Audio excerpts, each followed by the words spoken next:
Special guest. We did figure out the special guest tonight, guys. He is sitting backstage. We're just going to leave it special guest until we get out of the commercial. That's how we're going to handle that tonight. We're back, and yeah, another one of the affiliates on the table tonight said he's special for certain. At least you know it's a he, so you got that much of it. You got a 50-50 shot on the sex. But now we've determined it's a man, kind of. What? Let's just leave that alone for now. Let's move on. It's a dude, and it's a cool dude. But we're back, guys. We are on the Crucible again. We're in this weird rotation. I know people are like, what the hell? Is this supposed to be no remorse? Is this...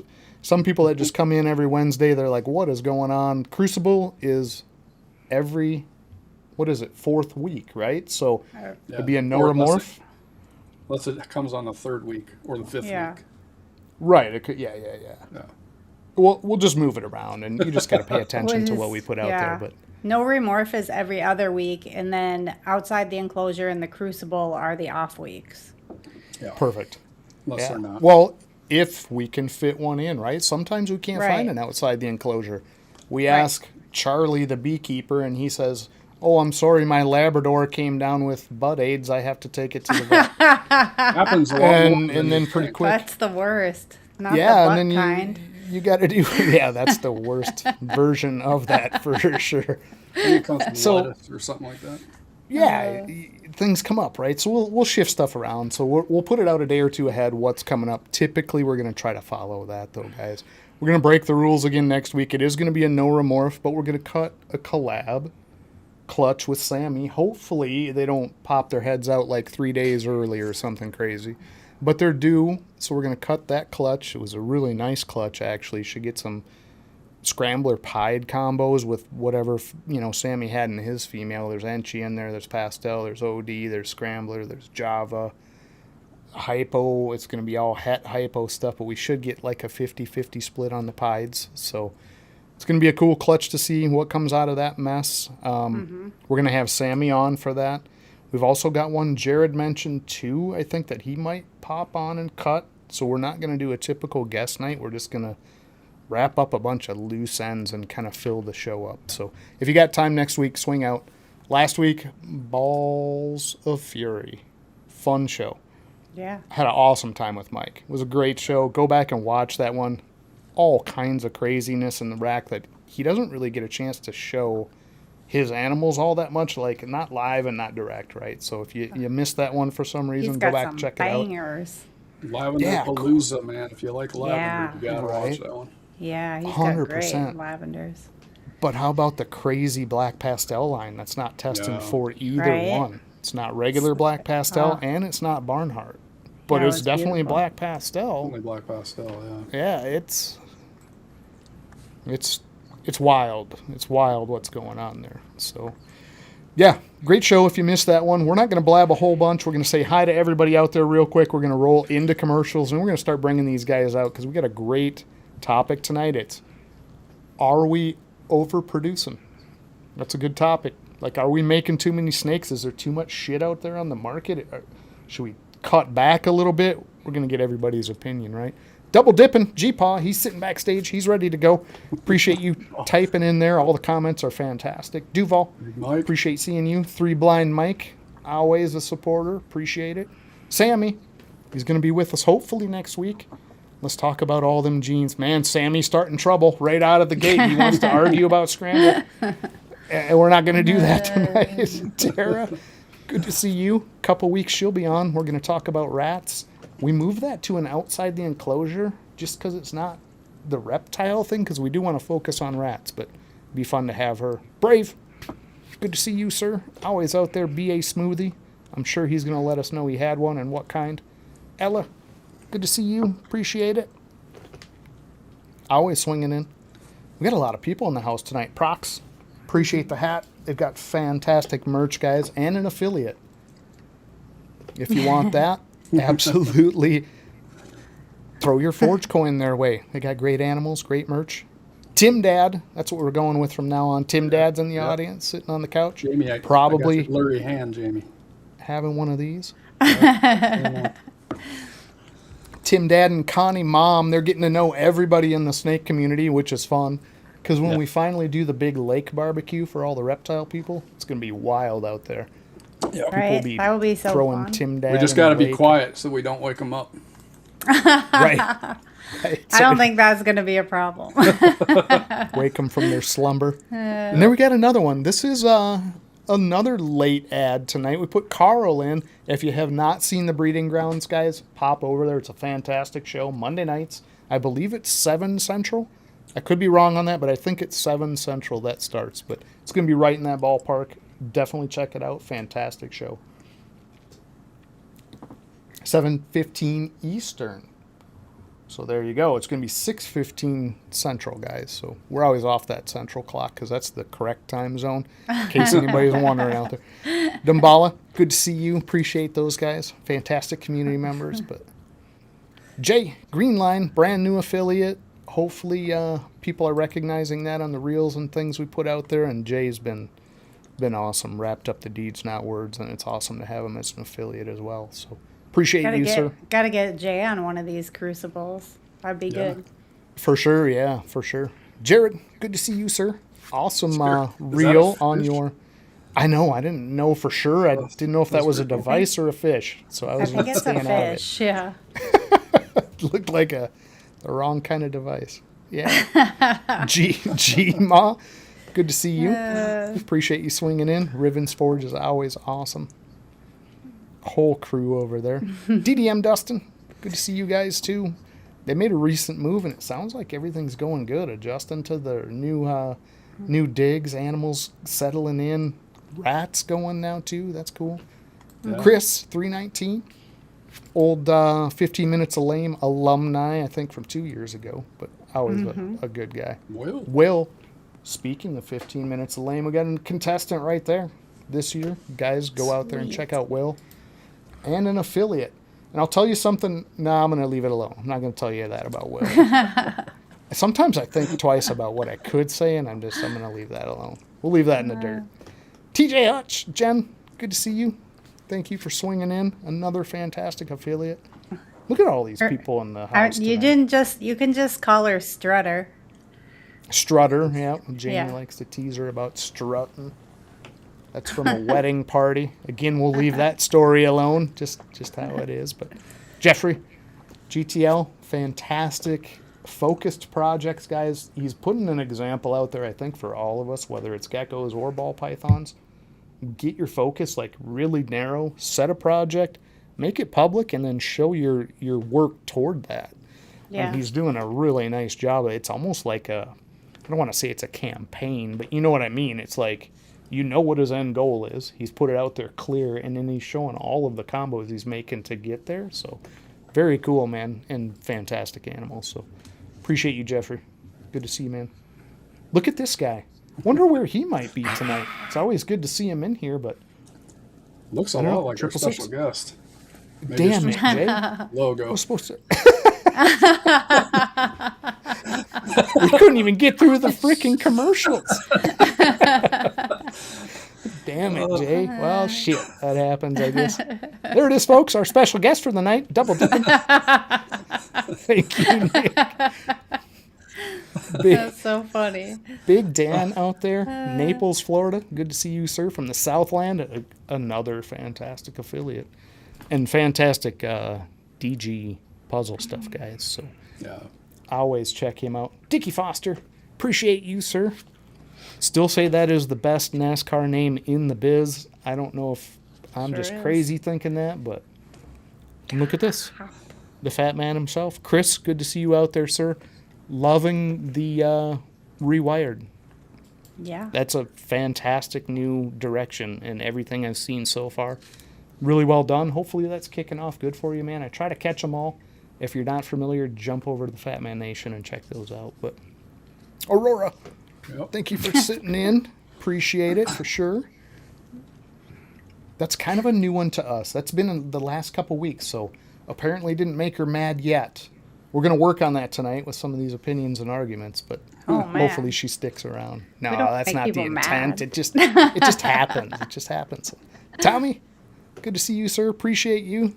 Jamie's starter plug right there for the geckos, and still in touch all the time about what they're making. So appreciate Yeah. Tommy for sure. The gecko I got from him, Tully, was paired this year, and I think she's on clutch. Let's see, 1, 2, 3, 4 77. right now. Oh. Yeah, 77.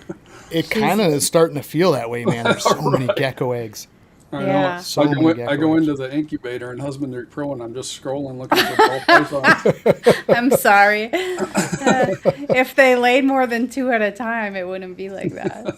Right. Jordan, Socios, fantastic projects over there. Appreciate you, sir. Swing over Sunday, guys, to the F&A fam. You'll always catch Jordan out there, and he's typically a sponsor, so pick up some race credits to him and see if you can't dig something out of his collection. Another one. I love from the F&A races. fam. They're so fun. I do too, man. We're in there every week, just Yeah. checking them out and seeing if we can win or at least beat Prince in the races. Right. He's right up there though a lot of times. Appreciate you. I think he's holding Forge Coin too, so we might need to get him a total, Jay. We're gonna have to look in Instagram. He might have reached out and asked what he had for a total. I could be wrong. Okay. No, I think I he haven't did. posted out there Yeah. for quite a while. I'll throw it out there. Go Patrick. to the Discord? Discord. Yeah. Yeah, I don't know if Prince is I'll on the get it out Discord or not. Oh, okay. Corey, throw it in Dustin, both. good to see you folks. Fantastic family. Guests a long time back, but it was awesome having them on. And they still pop in. Hopefully things are going good, guys. Been a little while. Jason Opelt, good Lord. How many people are in here tonight? Jason wraps it up. Okay. All right. Not to say anything bad, Jason. We appreciate you. He's been here every episode, I think, since we started this. But Yeah. I feel like I'd have to drink half a gallon of beer to get through these. To keep moving. Thursday. So thirsty. All right, we'll let you guys off the hook. Thank you, everyone, for coming out. It's going to be a fun show. Again, the topic tonight is, are we overproducing? And not necessarily we. It's not pointed at a particular individual, but just in general, like, what's the thought process around that? Should we be pairing less? Should we be really focusing projects tighter, trying to get numbers down? Like, we really need to look at this as a whole because, you know, things are slow. It's a great time to really narrow these kind of topics out and get everybody's opinion, see which directions might help and which ones just aren't going to work. But we'll find out with 4 regular guests and a surprise guest that is Nick at 666 Serpents. So we'll be right back, guys, right after this.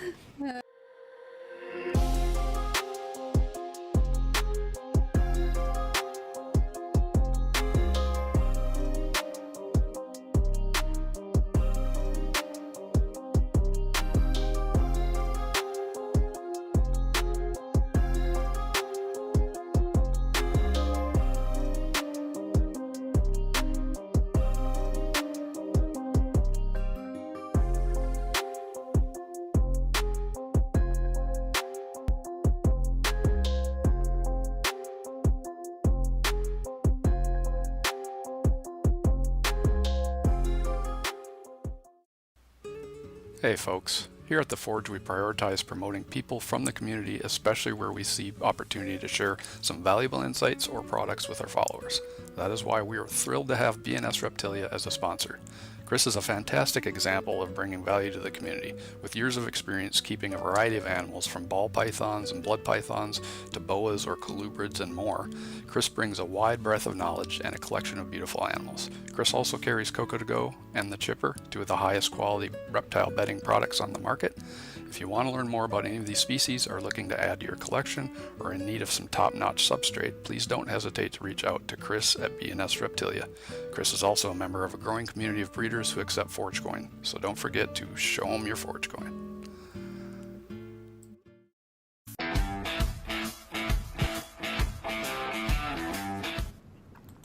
Whoa. Oh, me and G-Power Backstage dancing shenanigans are backstage. Already getting real. I think that's where I ran into a bit of a problem. But I'm adding something kind of interesting. So give me 1 second, guys, while I do this. And Jason and Jamie, you guys just start bringing out our guests for tonight while I try to figure out what the heck was just sent to me here. All right. Sure. Can I Let's, start? Ladies first. Yeah. it's okay. I just heard a rumor that this gentleman would potentially like to get into leopard geckos. So I'm super excited to talk to him more about that. Devin from Prophecy. W. Yeah, hey, W for I'm like Jason. I won't spill any secrets. Yeah, yeah. Well, I'm gonna bring out my fan as a fan favorite, Big John. I always get to bring out John from Mission Morse, and somebody else is gonna have to bring him out. Though. I just said Jamie. words. I There you got go. it. Sorry, you guys. go. I'm still downloading here, but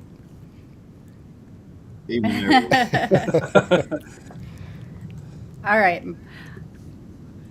I'm my dancing partner backstage, and you've seen him around. He's been everywhere lately. Awesome addition to the community. My friend G-Paw. Hey, I can't find a buffet. You said there would be food. Where's the damn food? Oh, man. Thank you. Just in Okay. grab. Well, I already ruined it early once, so I'll ruin it again, and we'll bring out the unknown comic, Nick from 666. the unknown comic. Yeah. Jamie, it's up to you. The now known. Yep. This guy, Now I you gotta keep bring him telling out. John. Bring him Oh, out. I'm sorry. Hi, special guest. Dude, look, you know what? They thought I was lying. Put me backstage, Cheers. okay? They thought I was lying the whole time. This guest looks like a doppelganger to my friend Robin's husband. This is Carl from Satchmos. Welcome. Carl. All right, so I think we got everybody out there. Now, I wanted that transition really nice and safe. You guys did a fantastic job, but I'm about to add this to the scene. So if it kicks in, my apologies. If it doesn't, we're in good shape. Hopefully it comes in naked, but I think it might just screw us all over here. Hang on, You know guys. what? Did you say Ain't a hopefully it picture of you. comes in naked? We Yes, all come it into came the in world naked. naked. It came in naked, so I don't have to show it right this second. But guys, thank you so much for putting up with me for all of that and how all those intros went. Appreciate all of you. Carl, They went awesome just to fine. see you. Well, I'm just blabbing ham downloading and stuff as you guys are trying to introduce. But appreciate all of you for sure. We got two brand new people tonight. We got Nick and we got Carl down there. Last minute, guys, where we just said, hey, we got some seats open. We got a great topic. You want to pop in? Nick, you're constantly in from RWO. You got a couple different shows a week. You got Sipping with Serpents Saturday night, right? Yes, sir. Which is awesome. Guys, go over there, support all of that stuff. 8:30, 8:30 p.m. Eastern Standard Time. Okay, it's not Central no more. Okay. So Eastern, we gotta work on that. Central is where Well, I think we should moved. You focus. know, I moved back to Georgia, so it's Eastern here. So True. blame the trains. Blame the train station in the community. Okay, the railroad did it. Right, exactly. Hey, we got Reggie in here. Good to see you, Reggie. Reggie. And We Carl, got Chooch. I just want to say, I don't want to interrupt. This ain't my show, but I want to give a special happy Oh, shit. birthday to my Mr. President Chooch in the comments. Justin, everybody. okay, but do we have the Marilyn Monroe version? The happy birthday? All right, well, I didn't know what That's kind new. of show this was. it's Happy that birthday, kind of show Justin. now. Happy birthday, buddy. Happy birthday, Justin. Appreciate you, brother. Happy birthday, sir. Carl, Yes, sir. brand new. Tell us about the breeding grounds. Fill us in. So, well, Void, he's in the comments. So, me and Void decided, hey, let's get on Instagram and start hanging out, talking to people, learning new stuff, meeting new people. That's kind of how we got started. And then it kind of evolved from there. We ended up getting a hold of StreamYard and going on YouTube, kind of growing pains. A lot of people have been there through the whole process too. Watched the absolute zero intros, and we did a few different avenues of getting on YouTube, and it didn't work so well, and finally stuck with StreamYard. So yeah, I mean, we just get on there and have fun most of the time. We do have dedicated guests and have little interviews and learn more about different people, what they breed, what they work with. We not only have breeders, we have keepers. We have people that keep different species. We had tarantulas and invertebrates, and we're hoping to get a big Burmese python keeper on as soon as his schedule clears out. Newer breeders, people that are way more experienced than us as well. Perfect, And perfect. like I said, it's just family. We just get on there and have fun. It's awesome. Appreciate it, Carl. That's awesome, man. And yeah, if you haven't checked it out, guys, definitely pop over there. It's a great show. I like the conversation. John and you seem to just kind of bounce off each other perfectly. There isn't a ton of clashing and different ideas going on. It just rolls really smooth, regardless Yeah. of the He guest takes or who's it up on. and runs when I slip, and I do the same for him. You know, because when you're on live, especially when you're not used to it, every once in a while you kind of get like, what do I talk about next? Well, that's where your partner, your right hand man, so to speak, is there to chip right in. So it generally goes pretty smooth. You can definitely tell when one of us doesn't make it for one reason or another. But to this date, we have not missed a Monday since we started. Nice. One or both of us has been on every single Monday. So, and we're a little over a year now. Fantastic, fantastic. Yeah, you guys do a hell of a job over there, man. We do enjoy it. So appreciate everybody that came out tonight. Hopefully you guys brought questions. Topic, everybody knew the topic was going to be, are we overproducing? I think it's something that we kind of hear in our different groups, whether it's RWO or the Forge affiliates, whatever group that happens to be talking, it does come up all the time. And it can be outside. We've seen other videos done on it. So Spock, we got the Live Long and Prosper going here between Indiana Jones and the next winner of the 15 minutes of lane. That too. Right. There you go. Sorry, Mission. I love you. I love you, but it's going home with me, baby. I can hang out with Sammy, be a 2%er. There you go. 2% looks pretty good. Regardless if you're participating, you're winning. So I don't stand a chance. Yeah. So that's the thought process, guys. Hopefully you brought all kinds of questions. We typically kick it off with a randomization here. I don't know if we want to do that. Does anybody want to volunteer for their first question for the night? I mean, it's a general question, but we throw it out there, each person. Well, I kind of feel like an idiot because I didn't know that we were supposed to bring our own question. I thought I thought the moderator's job asked the questions. I didn't go first. I didn't go first with the heavy question. So what are we doing? We doing Devin? Okay, so here's, and I talked about this backstage a little, but here's my thing.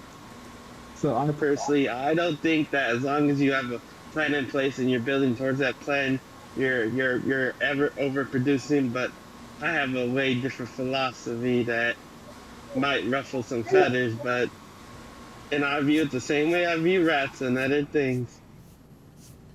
I'm gonna make what I want to make to push my goals.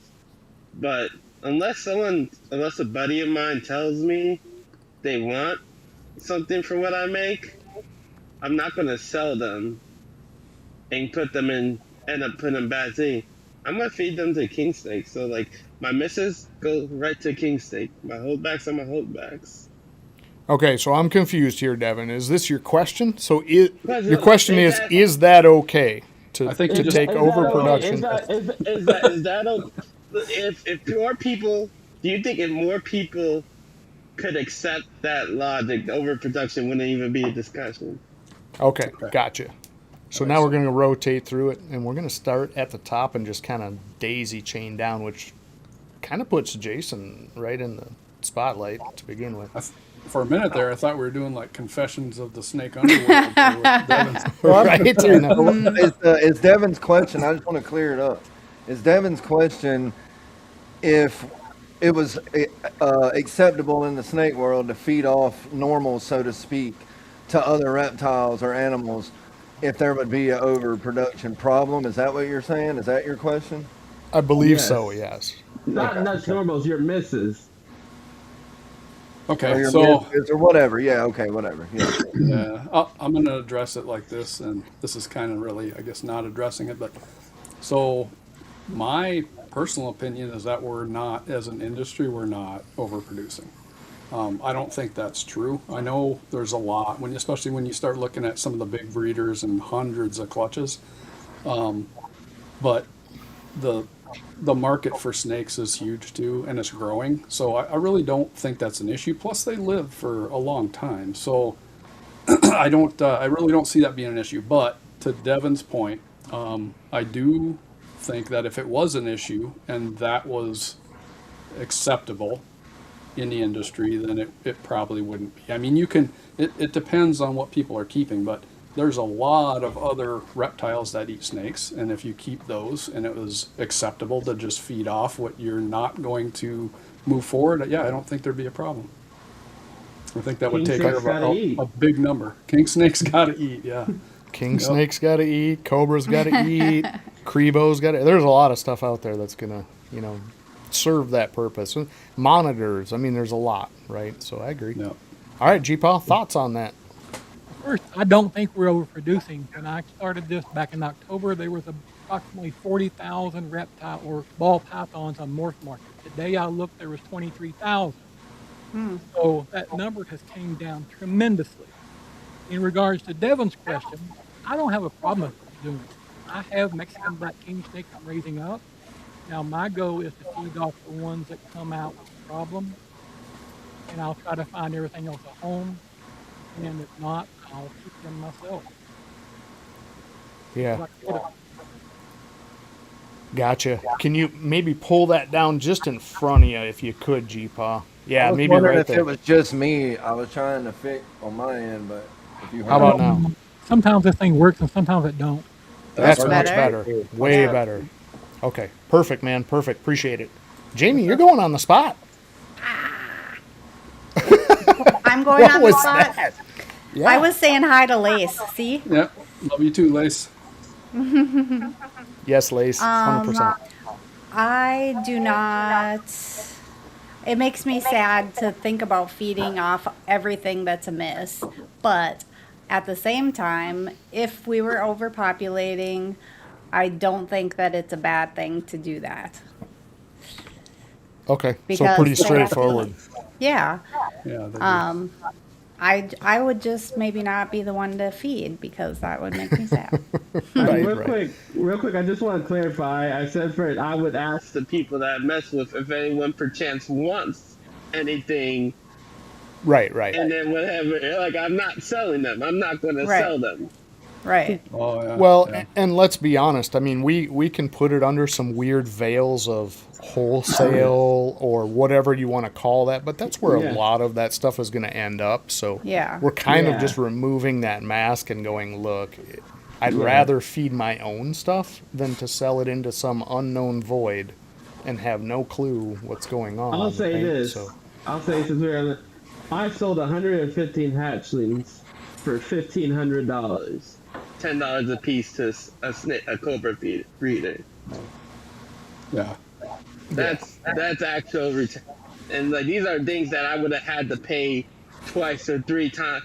That just to test for everything, or they had pastel, or they were just normals. Things that would end up in poor homes with poor things Right. somewhere along their life because they live for a long time. So you could sell it to one good keeper, then that keeper might give it to a bad keeper. So it's just better to do. I feel like it's more humane to do it the way I do it than people try to justify in their. Yep. There is definitely different angles to look at it. You're not wrong, Prophecy. Well, that moves us to Nick, because Nick's definitely going to come up with some interesting stuff. This is who we're counting Well, on I'm going tonight. to challenge y'all and say that I do think there is an overproduction problem with snakes and ball pythons. You say that. I know I'm going to get back to the question at hand, but I just wanted to say, because I think it's important to say, you say there's 40,000 or this number or that number, but that's what's posted on Morph Market. Let's be real. That's not all the snakes that's out. Baby No. Citizen hasn't hit yet. It gives That's the issue, right? So when if you're just talking about straight ball pythons, or if you're talking about retics, that's a whole other game. Everybody knows there's overproduction of that. But if you're just talking about ball pythons, to answer the question, I don't see a problem doing that. I mean, if you do it in an ethical way, like you would do a rodent, if you're and I feed live rodents, but I mean, if you fed a live snake, but I'm talking about like I feed stillborns and stuff that don't make it to my monitor, right? That's a little bit different. My monitor can do whatever it wants with that ball python. It's not gonna Instant chomp, yeah. instant, yeah. But like, I mean, I kind of agree with what Jamie said and what Privacy was saying a minute ago. There's so many different ways to look at it, and I don't think that it's wrong, because obviously, how can you? That's a double standard. Like I said backstage, that's you're kind of saying that you're a shitty. Or can we cuss on the show? Yeah, oh yeah. You're a crappy. My bad. Beep. You're a crappy person if you do it unethically. But if you're going to say that it's wrong to feed a snake to an animal that eats snakes naturally, and you're breeding rodents to feed your snake, then you're a hypocrite. Exactly. That's fact. And I don't give a damn what you say. That's fact. Real quick, just to add to what you said, but like what Lay said, there's that fact. But here's the thing: ball pythons are eaten by cobras where they live. And another thing. This is a brain scratcher. What's the difference between live feeding a ball python to a snake eater and live feeding a rodent to a snake? There's no difference. That's what I was saying. There's absolutely no difference. And if you say that, you're a hypocrite. Well, anybody who's sold to a wholesaler, I mean, unless you know this person personally, you don't know where those are going. And then they're probably going to feed. That's the likely spot they're going. True. And like I said, if you can do it ethically, like I don't know how you do it, but I probably wouldn't do it live. I don't know. Like it'd be weird to me, because snakes are different. Like two snakes act different to each other than say a big ass lizard and a little ball python, right? But I don't know. I don't know how you would even do that ethically, because they 100%. Now here's another question.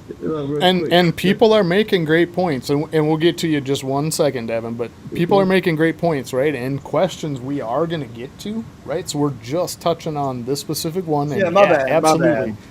No. I mean, in the comments, they're making great comments in there, like, hey, breed ethically, breed into programs. But that's exactly what these conversations are about. Like, how can we work around the topic to make it not an issue, right? You don't like one aspect, turn it into something else, right? Take a different route. But perfect, guys. I love the comments and the interaction, man. This is awesome. Carl, what's your thoughts on the original question here? Is it cool? Is it all right if you're going to feed off to another snake? As a preface to the question, I'm on the camp that we are not overproducing, and here's why. I've been around reptiles and going to expos and going to the physical market, right, for the better part of 25, going on 26 years now. Every year, especially when money's good and when breeding season's around and hatching season comes, you always saw this huge uptick and a huge downfall, right? So the only time, the reason it's in your face now is places like Morph Market, places like YouTube, places like Instagram, Facebook. It's all in your face at your fingertips now. So you've got the whole world right here in your face. And now you can see it all, right? Yeah. So it looks like a massive overproduction, but it's always been there. Right. It's always 100%. been followed the same line, followed the same structure. And the more you travel and the more you get into that, you notice that you see the super big tables full, stack full of deli cups this tall, all the way across 5-8 foot tables of nothing but ball python. You know what I mean? You see that in your face, and then you watch when it's not quote unquote hatchling season, because I'm speaking more old school ways of breeding. They thought there was a breeding season. You could see it really dwindle down because they wasn't breeding when it wasn't breeding season, right? And to answer Devin's question, we had a similar conversation on the breeding grounds, and I wholeheartedly believe that feeding off rodents and feeding off your misses or normals or fail to thrives, anything like that, is the same exact thing, right? You've got, personally, I'm not going to set myself up to make a lot of misses if I can avoid it. But working things like dinker projects, or if you're forced to work a project in reverse, say you were only able, like I've got the web gene, it's attached to fire. I need to back it out away from fire. Now, granted, it's not a 5-stack gene male or something that I have to take a bunch out of. I might get it in the first season and I might not have a lot of overproduction, but there is going to be overproduction and stuff that's not necessarily what I want, and it's going to be harder to market even in the pet market, right? My personal philosophy is I'm going to try to sell a few of them, right? I'm going to pick the best eaters, the ones that I have no doubt is going to go and thrive in somebody else's care because they're not picky on their food. There's no problem with them. And the rest of them, I've got a king snake. I know other people that have snake eaters. Because my thought is I'd rather feed a snake eater with something that I know is good, healthy, clean, no parasites, than have to, exile the snake eater people, right? And have them forced into something like wild feeder items. Exactly. And that's going to cause parasites. That's going to cause all these nasty problems with their collection because there's not a readily available food source. So I think conversations like these need to be had because, it doesn't sound great, but just like Nick said, if you're doing it ethically and you're not overproducing just to overproduce in your own collection, I think it's a manageable thing. 100%. Perfect. John, sorry to be the last man on the chain, but we're going backwards on the next way around. So when you finish up, you get to ask your question for the group. So what do you think on Devin's thought? And I think it's pretty clear cut. I mean, we're all kind of in agreement, at least on the panel. I know we're getting some different feedback in the chat, but let's hear your thoughts on that, man. All right, well, if I piss anybody off, that's what I'm here for tonight. I got this script. I love you, John. John gave me this script. Oh, I wasn't supposed to mention that, huh? No, you're supposed to leave that out. No, personally, I do think we are overproducing. Okay. Just flat out. I mean, it is in way lesser numbers than it was during COVID and all the COVID breeders and whatever. They pretty much weeded themselves out. But I do still think we do. Where the ethical feedings and stuff that's been brought up tonight is helping a lot with not having so much byproduct out on Morph Market. I looked it up today as well. It was like $22,491. And the last show, or not the last show, the highest I'd ever seen it was $51,000 and some change. Okay. The reason I think we're still overproducing, but this is on a breeder by breeder type scenario, not industry as a whole, is the push is kind of trip het to trip het or quad to quad. Mm-hmm. If you average 6 per female, and then you do a 1.5 because you're trying to improve your odds, now you're talking about 29 misses to hit 1. What are you doing with those 29? If you don't have a wholesaler, you don't have a king, you don't have a monitor or nothing, then what do? They go in the freezer? What are people doing with them? Right. No, I feel you 100%, and that's where I'm on the fence personally too, is I feel like the opportunity to grow this market and to have places for what we produce is absolutely there. I think there's plenty of market there. I think exactly the point you just made is the market is not for misses. There is no market for that. And that's when you take these 1 to 10 projects. I got 10 females for this project and 1 male to hit my odds. I think that right there tells you we are intentionally overproducing. Like, not even a question mark if we are or not. I think we're intentionally doing that in that particular situation, right? Yeah, and whoever that might be, and it's not to throw stones or to make it a. Well, that's No, I don't everybody. know. I mean, I don't that's have why any- that's why we're in this industry, though. I mean, that's the draw to this is to try to make that snake. So literally everybody's doing that. Sure, Yeah, sure. I don't throw shade on anybody that does. I mean, everyone has to run their own program on how they're doing it. Nobody knows how much real estate they got, how deep their pockets are. Everybody's in Right. different situations. But to G Paul's point earlier, there's only 22,000 now. So it's gone down over half from two, maybe 3 years ago. It has gone So- down, and that was his point, that it's not oversaturated. But So hold on. Yeah. I just want to add to this. It's 22,000 right now, but we forget hatching season hasn't even started yet. So it's going to go to 40,000. It's going to go to 40,000 before Yeah. the end of the year. Well, always it could, does but this. let's not do might. Let's not do might. It Well, could. it will. Watch the It will. numbers. Watch Look the at numbers last on the year. monitors and the kings and see if those numbers go down. Hey, Yeah. look Right, at last right. year.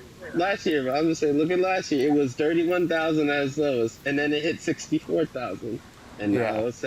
now it's at 22. It's going to hit between 45 and 50,000 but as Lace said in a comic way back when about the thing, if more people accepted like the thought process, at least of what I did, not only would there be less byproduct and less overproduction of these animals, the values of these products would go up because there's just not a lot of everything out there. There's not Now- a lot of Now I think you're hitting on the key, Devin, is it's the value. And if everybody's Yes. kind of stuck at, I want my snakes to sell for minimum $100 or something like that, and you don't adjust to the market, then we're definitely overproducing because you're just not going to get that. Right. like Exactly. Dumbala, not to cut you off, but like Dumbala Exotic said, and that's me.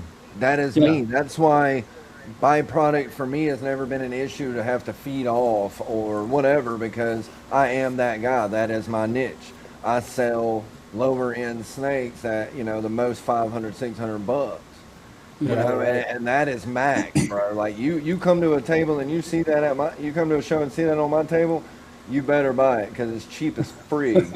I'm not charging people. You know what I mean? And that's the thing, right? You have to, if you're doing shows in a town that is a little podunk town, or depending on your state, and you're doing flea markets or whatever, like show me shows, right? I'm not shitting on show me. I love them shows. Them are the funnest shows I've ever did. But you will sell out, even if you have pet quality animals that are byproduct to a lot of people.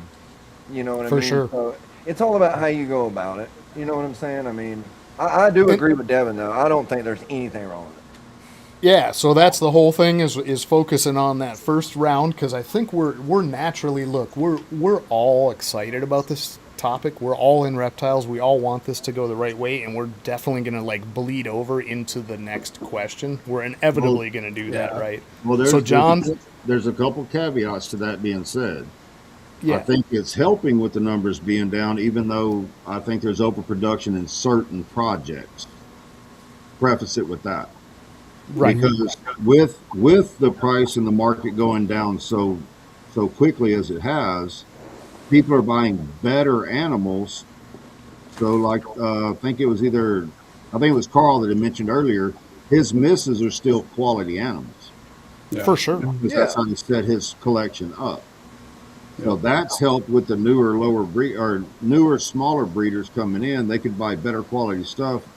They're hitting less normals, less this, less that. So there's some value to their misses. Right. That's such a great freaking point, dude. Yeah, So and there's a bubble. Does help a lot. And there's a For bubble sure. because What I do for a living is I estimate construction projects for oil refineries, chemical plants, power plants, that kind of thing. They call it estimating, but we have to be on the gnat's ass accurate to try to win the bid, win the work. Like you probably did, John, with residential construction. For sure. Yep. This is how it is. So numbers are a big thing with me. So like I was saying earlier, if somebody's got a 1.5, okay, that's one breeder. They got 29 misses. Now extrapolate that out across 100 people doing it. Now you're talking 2,900 misses. Right. If they hit the same odds.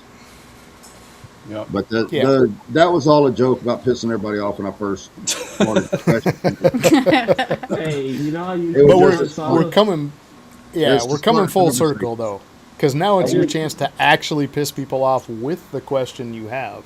So before we go to his question, I do want to add one thing. Right? sure, Carl, go ahead. So now we're coming down. This is post-COVID, right? Yeah, How many people have you seen get out of the game, exactly. Tons. and how much did that affect Yeah, the market and availability? Because I've personally watched, I don't know, 100 people step away, probably. Right. Yep. Yeah.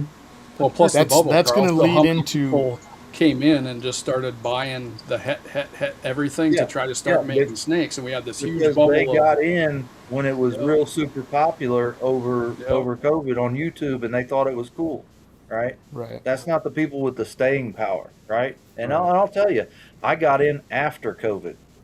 Like that's when I decided to actually breed. So, I mean, I've watched several big names get out, or bigger names. I've watched countless people under, like the smaller time breeders get out because they just couldn't hack it with the normals they were Greg. producing, I or think. they were having trouble selling stuff, Right, right. Sorry, So- Carl. We're all laughing. I think Greg wants on the show, John. Right? He's I'm trying to sending get him in the his- link, but I'm a little afraid I might send the link and an ambulance over there at the same time. You know, just to check for aneurysms, or we don't need anything bad happening. So I might send the link and a follow-up like paramedic team. I'll Right. also Sure. throw in this. So when I say my misses are still good, I'm breeding like a pied to a banana pied. So my miss is a pied, Yeah, right? Yeah. That's like lower tier breedings. That is pet quality stuff. A normal pied's going to sell to a pet person, 100%. The banana pieds, they're going to sell even faster Right. because they're Right. flashy. They're yellow. You know what I mean? They got lavenders in them when they're younger. They're still pretty. And then Oh, they you're absolutely talking- are. You're talking But the receptive they have game, to have you a know? place to go, though. I mean, we can say all the positive things we want about these animals, but they have to have a landing zone or a spot to be. And unfortunately, the thing that comes up and never is talked about is what is actually moving and what isn't. I understand a normal is probably 4 times healthier than most of our 8 gene combos, but the interest isn't there to house that. So the biggest example, I think, started right out with Devin, and it's a great question, and we're coming back with John's question in 1 second, but we absolutely have litters of amazing ASFs. These things are spot on beautiful, and they go directly into a snake tub because that's the intent of why they're produced. So I think that isn't the argument. Like, is this a valid animal? Is it not a valid? It's the intent in what the market is doing. Now, that doesn't automatically let us off the hook to say we should be breeding and feeding ASFs. That's not the bigger question here. That it's, if you're going to do one and then discount the other, I think there's a hypocrisy issue going on. Yeah. Like Hey, you've really got an issue there more so than what's happening, right? All I gotta say, is this: my two Cribos at Eddie's can't tell the difference between a normal and a fancy. They all taste the Right, same. exactly. They all Yeah, taste yeah. the same. They all taste the same. Seasoning's still the same. 100%. So yeah, not to cut you off, Carl, but we are going to roll through because we got 5 more people to get questions from, and John is definitely up. He's been patient. He brought a notebook, for Christ's sake. So can we see on the notebook where you're pulling this That was from? just a joke for you. Oh, Hey, I've been over here legit writing stuff on my phone because I didn't know we had to have a question. So it is what it is, bro. I did write Right. one question on it for the show. perfect.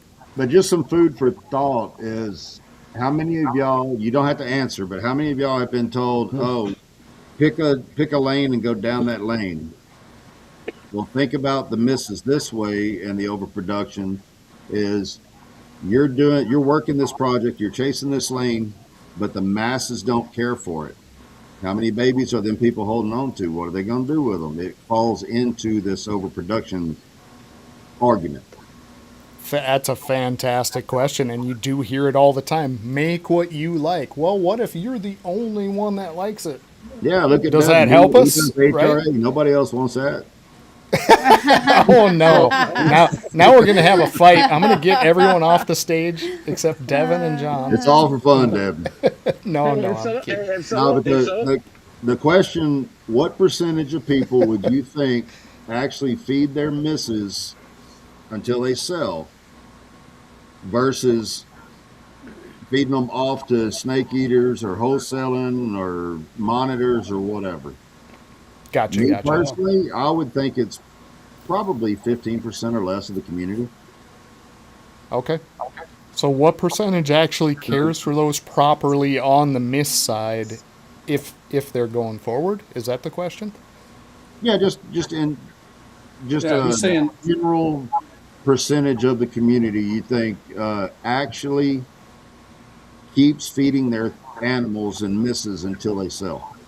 Okay. Yeah. Perfect. I Carl, would you're say, up. when it was backwards, I'd say 85% probably do, because the majority of all these breeders are going to be smaller with 100 animals or less type thing. Yeah. For They're sure. not producing 100 clutches, so they don't have that many. I would say 85% of them probably still feed them till they can find a home. Okay. so Gotcha. All right, Carl. Yeah, Thoughts? and that depends on. So that's a twofold answer. I think the vast majority do. Like me personally, my ASF production alone, not counting Norwegians, are between 350 on a very low week, and I'd say somewhere around 460 or something on a very high week. Because they kind of ebb and flow. Not everything drops at the same time. My collection, including hatchlings and eggs, mind you, is just a little over 100. I can feed, and I can feed well, and I can sell some, and I can feed my partner John's collection if need be, or part of it. You know what I mean? Anything I got eats well. Period.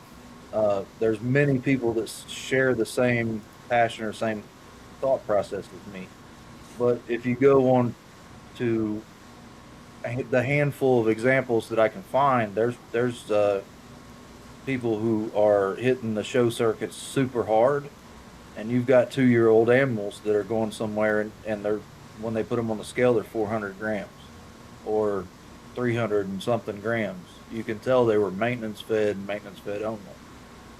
So you've got some of both out there, 100%. For sure. And some of these being even nicer animals. I'm what I would call a very low end breeder, right? Because I haven't been in it that long. Some of my stuff is nicer. Some of it is just kind of here for projects that I want to push forward, right?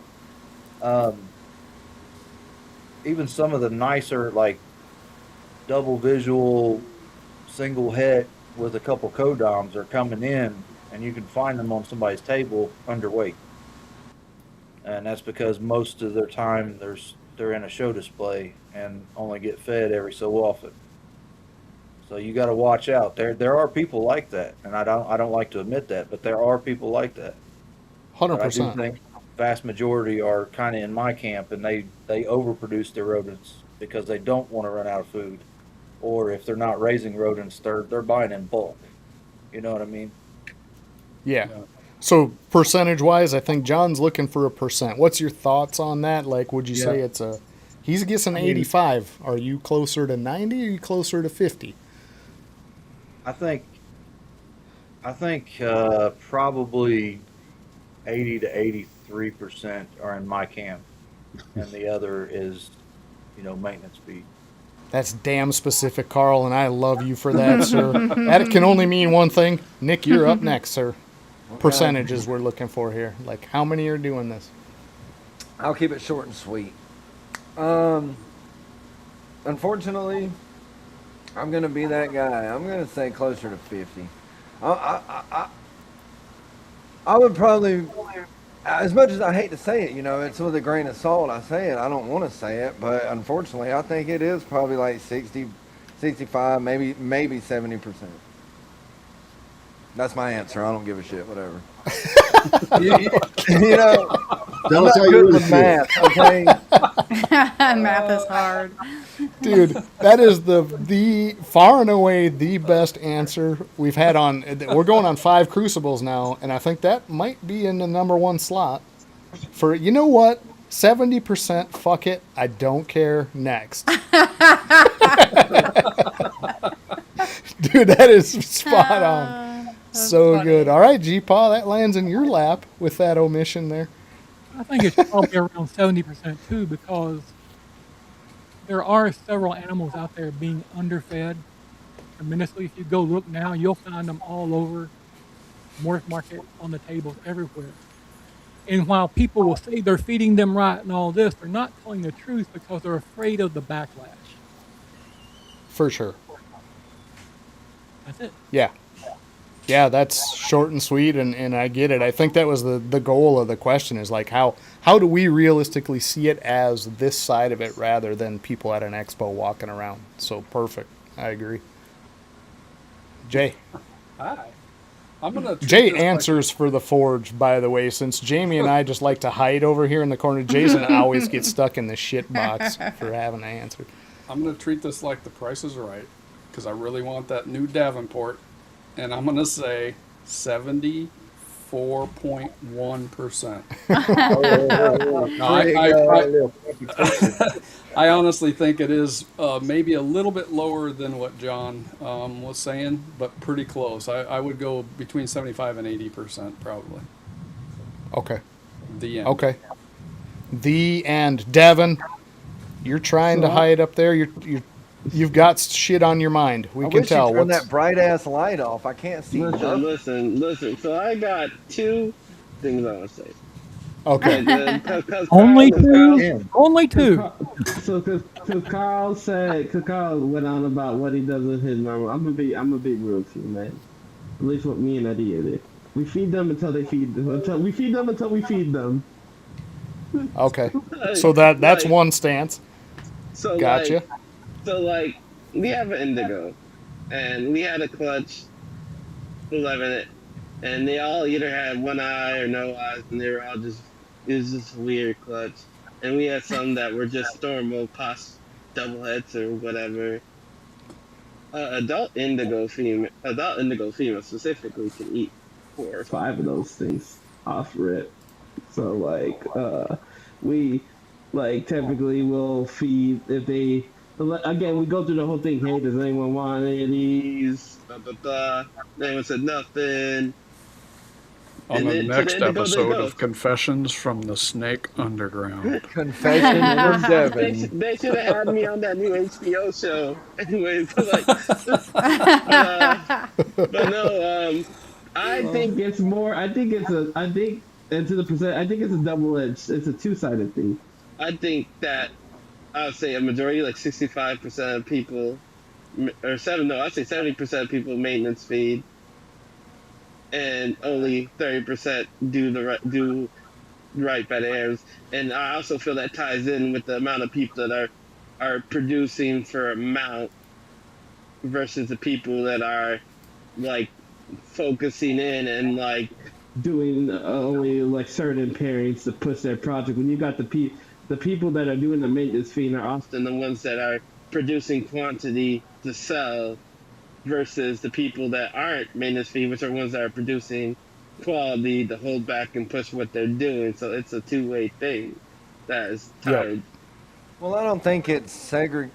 I know it's a weird word to say, but I don't think it's segregated, or I don't think it has prejudice, right? I think it's on both sides of the camp, as Carl would say. I think that it's, it's hard to say for me a 30 and a 70 because it would depend on what side of the camp you fall on, right? I mean, I don't know.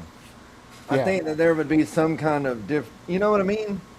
Yep. There's a divider line, and you're going to find this diehards on both sides of that line. So either side, there's diehards. Exactly. Yeah. 100%. So I agree with that. I would think this is something that affects it. If you produce your own rodents, you're probably feeding right. If you're having to buy rodents, you might be holding back some food. I agree. 100%. Yeah. That makes a huge difference, G-Paw, and no one has touched on that, right? So there are these different sectors, like we can easily support way more than we can produce in a year with our own feed. That's going to make a much easier decision for us whether we go forward with an animal, maybe bring it to multiple shows before we decide that this is just not going to be market viable, right? So that's a huge point, and I think that's a great point to make. Like, if we're breeding rodents and people are really setting themselves up not to be paper thin on their numbers and on their back end, I try not to fall at camera. So I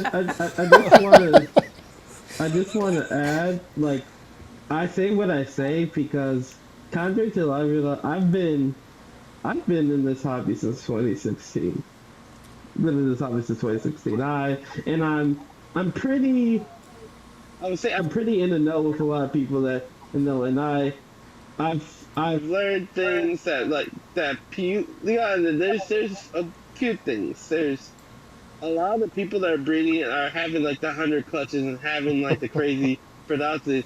A lot of those people don't even do their own rodents, or they don't even do their own animals per se. They have people for do them, and they tell those people, hey, you gotta do this specific thing. They aren't looking at their animals, and they're not seeing like the body conditions. They're always gonna say, hey, make sure everything is fed this time every week, and that's that. So there's so many.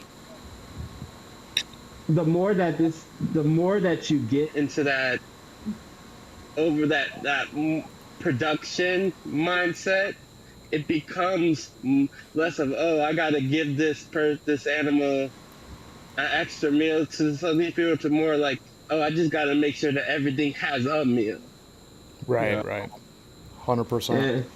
And So I think we covered it. We landed somewhere in the whole damn thing at about a 70% rate if we average out John's optimism and who was on the low end? I think Nick was on the low end. I'm on the low end, I'm an odd one, I'm not gonna agree with everybody. That's my bag, baby. Nick was on the low end with fuck it, next question, I think was.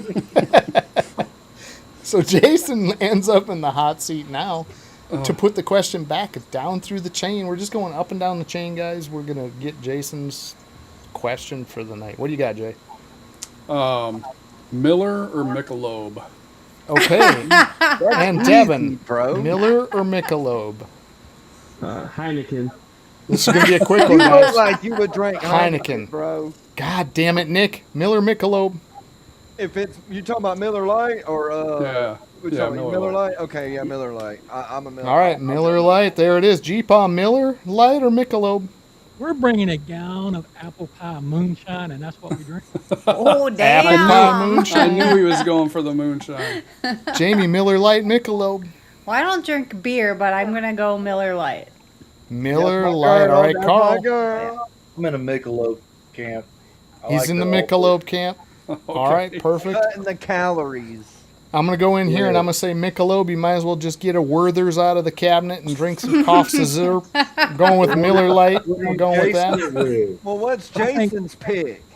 Well, we're coming back to him. He's got to wrap it up. Now, I think John at Mission Morph actually drinks Billy beer. Modelo right there. It's Modelo I'd like to time. answer the specific question, Michelob Ultra whenever I'm on a diet. Uh-huh. Okay. Nice. My Dixie wrecked. Perfect. Love it. 8.5%. Goddamn it. Oh, shit. Oh, hold on. Speaking of that, do you know Ultra. they're making a new? You know they're making a new Austin Powers movie, right? With the same people. Yeah, man. I can't wait for that sort of humor to come back. Alan's right. Oh, you read some Crown. Hey, I just want to say cheers to the panel real quick. Sashmo, don't let me down, big dog. Going around the house for the cheers.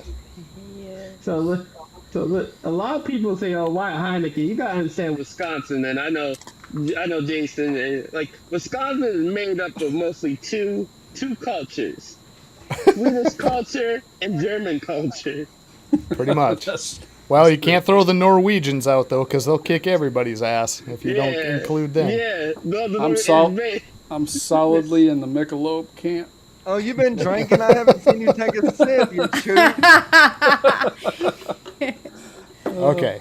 So yeah, That's funny. Mick, I think we got a wide range of responses there. So Jason, you got off the hook tonight with an easy one. I like that I think- question. I need you on the sipping show. I like it. So that does put us top to bottom. We're gonna go, Nick. Okay, Your question for the night. I saw you chat GPT, and what do you got for I us? honestly swear to God, I did ChatGPT. I did. And I have a really good question. ChatGPT is freaking awesome, you know? It's my friend. It Yeah. is. I talk to her when I'm bored. And my metas. I'm like Justin. I'll be talking to my metas like I know them, you know? But this is a really good question, and I like it. Since it's an overproduction episode, you know what I'm saying, and not really feeding snakes to other snakes, I felt like I wanted to get back on that topic, if that's okay. Absolutely. Who is more responsible for the overproduction? Breeders, wholesalers, or the consumers? You got the Okay. same list I did from ChatGPT. Who is more responsible for the overproduction? The breeders, the wholesalers, or the consumers? G-Paw, This is since G-Paw you already and have the answer, it's the same question he got from ChatGPT. That was so good.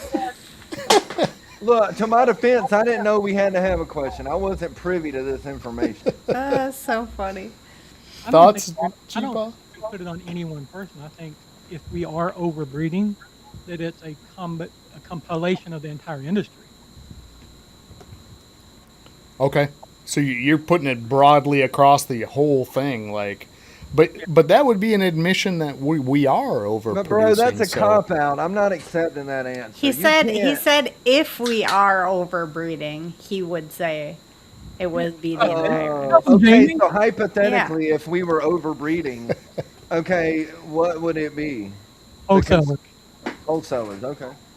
Why wholesalers. though? Why would it fall on the wholesalers? I would say they're probably producing a greater number and Yeah. not necessarily worried Yeah. about genes and the project that they'll support in the future. Well, Right. Yeah, wholesalers- somebody bringing 14 bells to a show, kind of a Yeah, person. well, That type of wholesalers deal. are Okay. buying from Yeah. multiple sources, and they're also importing. Okay, That's what I was going to Carl? say. We're talking, like Carl said, we're talking about wholesalers, Yeah. like not people that sell to wholesalers, people that are the wholesaler, and they don't usually Yeah. breed. They just Yeah, buy shit. they We're talking combine about the whole market into one spot. They hit every cheap snake they can. They import, and I'm talking just strictly wholesalers because an example. I know this is not ball pythons, but somebody here local was getting in 100 or 150 iguanas from Florida up here in Indiana and wanting to give them away as a lure for people to attend his show. Yeah, exactly. So Okay. this is the type of people, when you talk about wholesalers, this is the type of people I'm talking about, right? Yeah. They Sure. they mass import, they get things from across state lines, stuff that probably even shouldn't be in the hands of a normal pet person, you know what I mean? Iguanas are cool, but you got to know what you're doing to handle one. Oh yeah, they're cool up till they're about a 3-pound animal, and then people are like, Yeah. "This isn't that Yeah. cool anymore." And out of that 100 or 150 that he was getting in, you got one of those that's not going to be a biter or a tail whipper. Right. You know what I mean? Their temperament as a whole, especially wild caught, Mm-hmm. is not the greatest. But Yeah. that's his draw for the show. I'll give you this real pretty green little baby animal. Right. I Till have it's a stealing the question. baby's bottle. Yeah. Why are wholesalers producing animals when they have all the animals in all the land that they could buy from the breeders that are producing animals? Well, Because they don't wanna have aren't to buy the $25 snake. Right. I think we have a misconception about wholesale. Wholesalers, yeah, no, back to the question, like Prophecy said, yeah, it is wholesalers, the people that are wholesaling the animal, not the people selling to the wholesalers. Right. I just want to make that clear again for the third time. I'm sorry that no one understands what I'm saying.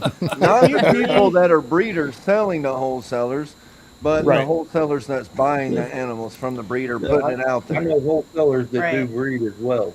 Yeah, Like that. there's a Buy-in. dual role problem with that, Carl. Exactly. What they can't produce easily and fast themselves, then they flip and wholesale to fill lots, and that's the 100%. issue. You know. 100%. So, yeah, exactly. Sorry, Devin. So it's a dual role. It's a dual role. No, Go bro. ahead, Devin. So I'm gonna be 100%, bro. It's the breeder's fault, bro. It's all the breeder's fault, bro. Devin. I don't agree with Come on, man, Devin we were on the ever, bro. wholesale Look, I'm going to be bandwagon here. straight up. I love Devin, but I don't agree with All shit right, he so says, but I Devin agree used with to that. be in the show, but now Devin's not. Now he's not in the. No, I'm just teasing. No, I'm I totally agree with him, teasing. bro. I agree No. with that. So let me explain. It's 100% breeder because how are we on this hobby? It's because the breeder at one way or other sold us on an idea. I'm not saying it's a pyramid scheme. It's a pyramid. The breeder sells you on the idea that if you make this snake, you can make this money and you can have these things, and then you buy 1, 2, 3 animals to try to make that thing that they said that you can make if you put in the work, and you make all these things in the process of trying to make that thing that they sold you on that you can make if you try hard enough. Where does all that go? Right, 100%. It's all of us. Every time we sold a person on an animal, every time we sold a person on an idea of an animal, we're all playing a part in the bigger issue. It's not the wholesalers. The wholesalers wouldn't have snakes if we didn't push the people to breed the snakes. It's like it's us. It starts at the root, and the root is breeders. Yeah, breeder can be a huge term there too, right? Which is also sometimes wholesalers. So, John, thoughts on that? Twofold. Twofold, okay. One, consumer. Just from the trickle down economy, if there wasn't a demand there, you wouldn't have wholesalers, nor would you have breeders. true. The flip side of that, also breeders. Because the people that are fortunate enough to do it for a living typically will have to have employees. They have to keep breeding to pay for those employees' wages. Just natural human, the way humans are, everyone wants more. Nothing wrong with that. You want to make more money each year to be successful and stay successful. Because when you like something, you want more. Yeah, and if the overall market price is going down, you have to produce more to meet that where you were, and then produce more to get above that. So I can see it. I can see it both ways. Gotcha. Well, we go from one mission to a guy wearing a mission shirt for the next answer here. He's got good taste. Thanks, John. We match. I'm just gathering up the posse. We're gonna go burn all of the wholesalers at the stake.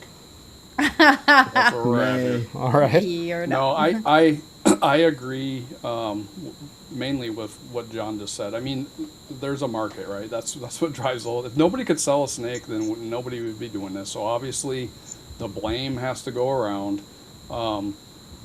I feel like even though the blame goes around, I still feel like the wholesaler is the target here because they're specifically taking the market and putting it at a level where they can move stuff. No matter what it's at, they can move it. I mean, that's no matter what industry you look at, when you get into that wholesale area, it's the same thing. We're taking what is a market, we're kind of destroying that, and we're putting these huge numbers through. We're just passing them through. No passion for it. There's none of the things that we do as breeders is what the wholesaler is doing. I mean, it just doesn't come into play there because it's purely, I think Connie Mom threw something in there about the middleman's the money man. And it's literally just about the money. I think people that were breeders, and we talked about it earlier, that came in during the COVID thing and talked, we're kind of buying into that whole pyramid scheme. The people that were in it for the money, they're gone. because they're, you know, this isn't a get rich quick thing. Right. They probably figured that out within 2-3 years, and if that long, and they disappeared. So I still feel like the wholesaler does a lot more damage that way. So, That's just my opinion. I want to rebuttal this because I have a relevant story. Rebuttal, damn it, rebuttal. I have a relevant story to this. So, if anyone knows who the great Steve Rousses is, great guy. Back when I was selling clown pies, back when clown pies were like 2,000-3,000 a piece, I'll say this, me, a bunch of other people, a lot of people at Tinley, we all got our clown pies from Steve Rousses. Steve Rousses is a private breeder, has private, but he does a lot of wholesale. What he does, you get his number, you tell him how many clown pies you want, he asks you low, medium, high, right, male or female, and he sells them to you in 10 animal lots. The more you buy, the cheaper it is. Everybody at Tinley from 2018 to 2023 was selling Steve Rousses clown pies. It sounds like Steve was a wholesaler. Yeah, but he's a damn good breeder. Yeah. Right. Yeah, Well, we talked about it being a dual role, though, because a lot of those people do fill a dual role. They're going to produce 80,000 bananas because bananas sell, but they're also going to buy and flip wholesale animals to hit quotas. But I'll say this. Steve Rousses, even as a wholesaler, has better husbandry than 90% of the breeders that I know. Right. Yeah, it wasn't a direct slam on him. Yeah. I know. I'm saying he and a few other wholesalers keep their collections private. That means they just produce a lot of certain things. They don't bring anything in. There's no new contaminants, no risk when buying for them. You don't need anything because their collections are closed. Their collections are private. So there's a lot of wholesalers that have better husbandry than a lot of breeders. Sometimes, yeah. Sometimes. No, I don't doubt that a bit. Okay, well, we've gone up and down. Did anyone want to touch on that topic before we hit the speed round through the rotation? I didn't get to answer the question. Oh, damn, Nick. All right, my bad. Answer the goddamn we didn't think you gave a shit, Nick.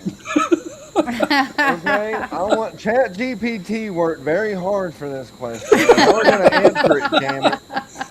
No, I think it's the breeders. I'm a prophecy, 100%. I think that without breeders breeding for this one snake, right? They might have 10 projects, right?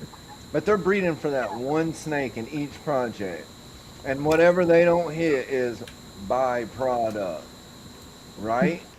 You can't blame the wholesalers. The wholesalers are doing a job just like the dude at the gas station. They're going to make money. It is what it is. Get over it, right? You can't blame the consumer because obviously if they're going to buy shit, you're going to make it. Kind of like what John was saying. So you can't blame the consumer. I think, honestly, I'm a prophecy. I think that it is the breeders 100% because they have the most. They're the ones. We are the ones, okay, that, I'm just going to be real. We are the ones, we breed, and if you're breeding, let's say you have 100 snakes and you got 20 projects, just 20. And you were talking about numbers to eggs. So let's just say you did 30 clutches that year and it was 6 egg clutches. That's low end, right? Let's just say 6 eggs. What are you doing with that? I like to think of it in the retic game, though. I mean, are we just talking about ball pythons? Because, I mean, I kind of, like the retics, they have a lot of byproduct, right? They lay so many eggs. Yeah. Berms lay so many eggs. There's only so many states that can allow it. And even if, you know what I'm saying, like, where are all them snakes going? It's the same thing. There's an overproduction, obviously. There's going to be an overproduction. And I think that it's the breeders chasing that next big thing. Okay. Yeah, I dig that. The retics is definitely a solid point, man. With as many eggs as you're getting, like you said, it's really limited as to where you can even have them. So definitely a valid point there. But I'll say that retic babies are 100% extras, are 100%. I know several guys that buy off like boxes full of baby retics. Baby Yeah, retics okay, is- Devin, to that point, I want to make a rebuttal to you. Yeah. How many of those snakes are going to homes? No, they're going to homes. The homes are just this cobra's bellies. So you Cobra's think, bellies. okay, with that logic, so you think that all of these retic breeders, and we're talking about retic breeders that have a freaking warehouse full of retics, and they breed every goddamn female they got, right? They might have 500 clutches that year. Where are all them snakes going, buddy? They're not Bro, being sold. That there is no way. And then where are you gonna house them? They're Where are you being gonna in the house them? freezer. Look at a guy just 3 years back. Some boa. It was a boa basement, whatever the name is.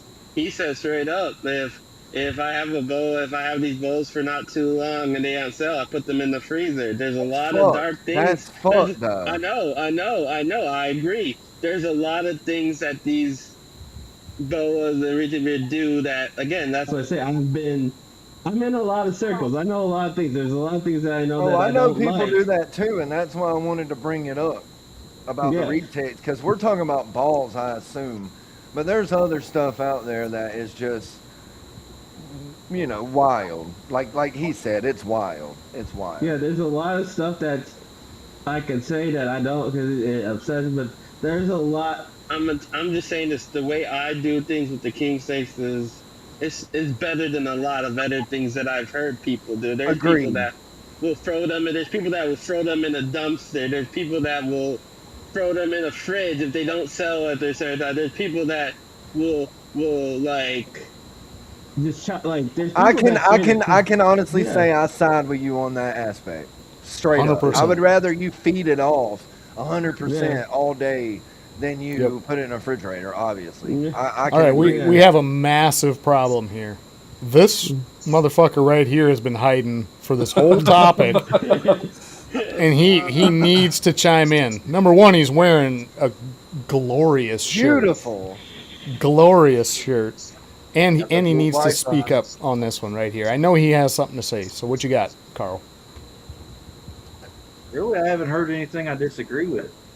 There's some nasty individuals out there that do like Devin was saying, and freeze the things off. And you got people that try not to, right? I don't know, man. I'm at a loss. I think I'm. My bad. I think we dropped off the question. I'm sorry. The question was, what do you think the overproduction problem is caused by? The producer, the breeder, basically, the consumer, or the wholesaler? I'm sorry. Me and Devin got on a tangent, John and Mofo family. I'm sorry. It's all good. I'm at a whole. I'm gonna go wholesaler again because I've seen some absolutely disgusting things from wholesalers as well.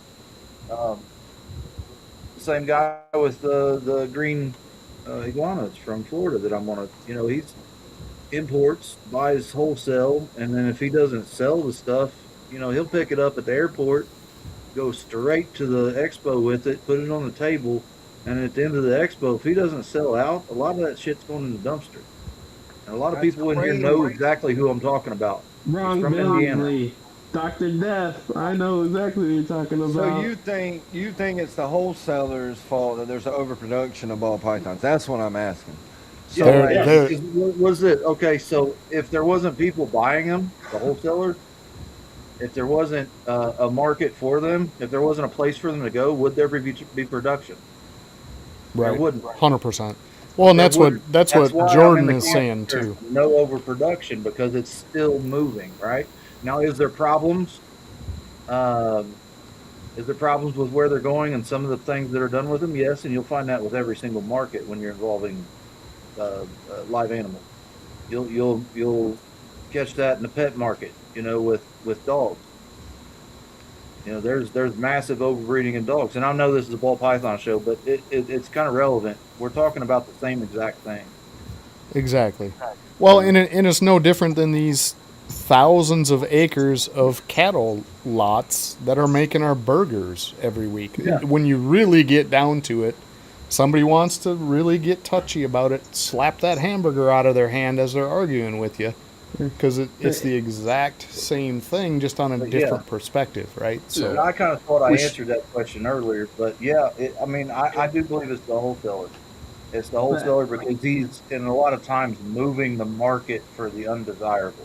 Does that make sense? No, it Yeah, makes total absolutely. sense. It does make total sense. To add to Jordan, I don't Jordan agree with should, it, but I know what you're saying. just to Real clarify for Jordan with the question he was asking, so that was something we talked about literally right at the very beginning of this. That Yep, Devin brought absolutely. up is it any different than breeding rodents for feeders? And I think the consensus was absolutely not any different. So Yeah. Carl, You're to good to add- feed them, bro. Feed them off, bro. To revisit that as well, I think a lot of us, at least a lot of us up here, don't try to target breed for that purpose, right? We're trying For to sure. choose our pairings more carefully and not get as many misses, right? And if it is a miss, it's a desirable miss, something that is marketable. Yeah. So, but to add on what Carl said, like, and I'm just be honest, Sky is agreeing, but it's also kind of a rebuttal. It's like, of all the wholesalers I know of, and I know there's only been one name that has given wholesalers as a whole a bad rep, and that is All right. And now we're moving on from. So as soon as we get it, the name dropper extraordinaire. I didn't make that question bashing nobody. I like wholesalers. They buy a lot of my stuff. You know what I'm saying? Like, it is what it Yeah. is, bro. I'm 100% just teasing Devin, but yeah, to move on, I think we're all on the same page, and we're gonna have to we're gonna get Burger King hats, and we're gonna pass it around like Rebuttal King, right? Like, wait, rebuttal, right? Because we could forever beat up some of these, but we got something a little different this week, guys. We got a rapid round, and all we need is a one answer reply on all these. I'm gonna switch over. I'm gonna try and find these if I can. I'm going to put them up there, and we're just going to start at the top John? left. I love you, but you are the most ill-prepared person I know. No, I feel dude. Like backstage, you're like, man, I got to get this loaded up. I'm just fucking with you, dude. I love you. Dude. Look, these beers are 8.5 or 9%. Okay, so. No, come back. I love you. I'm sorry. All right, since you said you loved me, I'm going to come back. But no, I do love you. You're sexy. damn. We have to do this. Hang on, let me refresh this because it's blurry as shit. There we go. All right, top left to bottom right. We're all going to answer these. It's rapid round. We're going to go through the group and get just your quick one answer on this. Here we go. Rapid one. Do you plan on making more or fewer clutches next season? More. Fewer. More. Okay. Fewer. Jay? I don't think I can make fewer, so we're going with more. More. Okay. Yeah. Nick? I think the same. The same as you did? Okay. Yeah, All right, I mean, Carl? I don't try to exceed my greatness. Yeah. I'm All going, right, Carl? I'm going fewer because with the holdbacks, the misses are going to be less. Mm-hmm. Okay.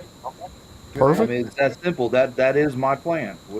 I'm a hardcore stickler on holdbacks and picking up the right snake. I didn't start out that way. I don't think a lot of us did, but I'm going to be producing less next year and the year after that. Perfect. Carl, you did see that it says rapid one, right? No, I'm teasing you, Carl. I have to give you shit, bro. Appreciate you 100%. John. I got broad shoulders. I can take it. Right. John, what do you think? More or less next season? Fewer. All right. Devin? Whatever my females decide. Oh, he's letting the females decide. I'm going to go with more because we did have an extremely slow season. All right. Well, I Rapid was number talking 2. about geckos. No, that's fine. Yeah. Rapid 2. Ideal of number of clutches for you. This is individual, guys. Ideal for you. 10. Greg? 10. 10? Perfect. All right. Clutches is weird because I'm just going to go pairings. Geckos, I'm going to do 4 or 5 next year. Okay. Perfect. So Yeah, in the I next few can't- years, it's going to be multiple species here. So ball pythons alone, 10, and it's going to go down a little bit. I will be introducing African house snakes, which can double, triple clutch. off a single pairing. So that number's kind of up in the air. I think we need to explain rapid to Carl.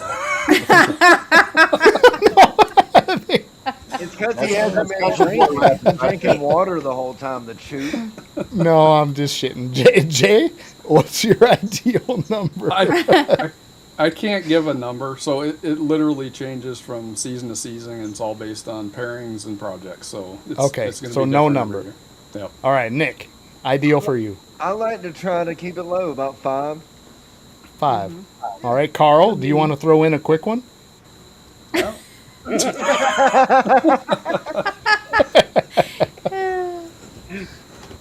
No? No. I think he said 10, and then the African 10. house. Yeah, he said 10. Yeah. Double or triple clutch. So. 11.5. And African house snakes, so that's kind of up in the air. All right. John, how many is ideal for you? Carl's just giving you the country boy rapping. Uh-huh. But I'd say 12 to 15, but that could go a little higher because we're reducing ball but adding hog. And the same reason that Carl's got, if we get a double clutch or something, it could exceed that. But 12 to 15 would be ideal. Perfect. Devin, what's your thoughts? Whatever my females decide to give me. Damn it. All right. I hate to do it over and over, but we're just taking him out of the loop. I'm going to say it's 15 to 20. 15 to 20 is ideal. You hear that, Jamie? You got some splaining to do. All right, rapid number 3. Here we go. Starting off with G-Paw. Are you expanding or narrowing down your collection? I'm still pretty new, so I'm expanding. Expanding. Jamie, expanding or narrowing down? Gecko-wise, I am focusing more on specific projects, so narrowing down. Narrowing down. Jason, what are you doing? Are you expanding? Or No, narrowing down. narrowing down. All right, Nick? Narrow. He's getting narrow. Carl, I'm counting on you here. You can hit this. It's two options. Expanding or narrowing down? That's going to be narrow.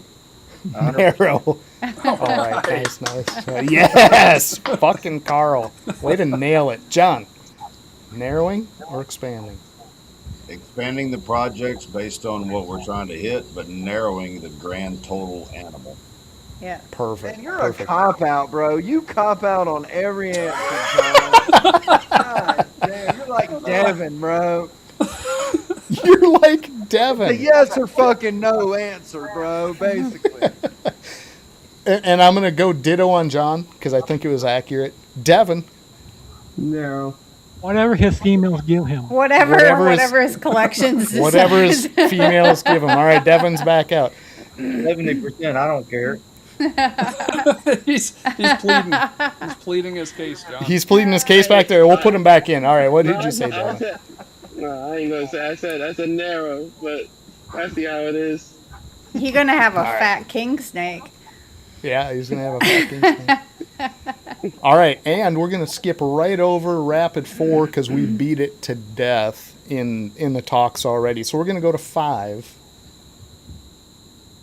How many clutches is too many regardless of the breeder?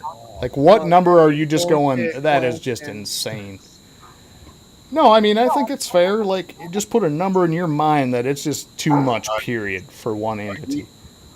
Do you want to make it a person who has a regular job, does this on the side, not somebody with employees? That's what I'm saying. It's Just not anyone, broad period. question. Like one entity. Like it is under a specific label. And I don't care how big they are. Like if they got 40 employees, that's fine. But like what just blows your mind as just too many? I can't answer that question. I don't know. No? No idea? I got an idea. So 2 months ago, I saw somebody posting. I think they were up to 130 something clutches, so they're going to well surpass 200 clutches easily this year. That's mind-boggling to me. 200 clutches. Right? Well, and that's the idea here, guys, is that everybody's going to have a different opinion where that number is. So I just want, like, individually, what blows your mind for a number where you're just like, holy shit. Okay, I can get with that. Because it's too broad of a question, right? If you ask, how many clutches is too many? That would depend on the person, how many snakes they Yeah. have, how much For sure. time they have. Yeah. So, but I can dig what you're laying down now. For sure. Yeah, like what would just blow your mind is like that is just out of line. Like somebody says, "I'm going to do 1,500 clutches." Like that's too much, right? Are we going in order, or are we just shouting it out? Yeah, we're think- going to go start I with think G-Paw. over. Go ahead, G-Paw. For me, 20 is gonna be my max. I mean, that's all I can really say because there's no way to answer this the way the question is phrased because you got people like Cabelka who make great quality snakes and they make a lot of them. Right. And they do it full time, yeah. Right. Like Well, what I'm just Nick gonna was go out on saying, a there's a limb lot here. of factors. Yeah, I'm going to go out on a limb and say 10,000 clutches is too many, regardless of who the breeder is. No shit. Yeah. Well, that's the question. So, like, given that there's huge breeders, what number blows your mind? Like, it's just too many. Period. Like, Anything more than I'm 200. gonna go with 400. okay, 400. Okay, I'd Jay. say 200. Anything over 200? 200 is a lot, man. Okay, Nick. Yeah. Anything, I'm with you, dude. Anything honestly over 100 is a lot. I mean, Yeah. you know, but it's all base to base. Yeah. Carl. I'm gonna stick with the 200 because I mean you figure it's 6 egg clutch. That's 1,200 snakes, Yeah. Yep. just Yeah. average. Yep. John? That to me is a lot. That's a lot of mouths to feed. Yep. Agree. John, thoughts?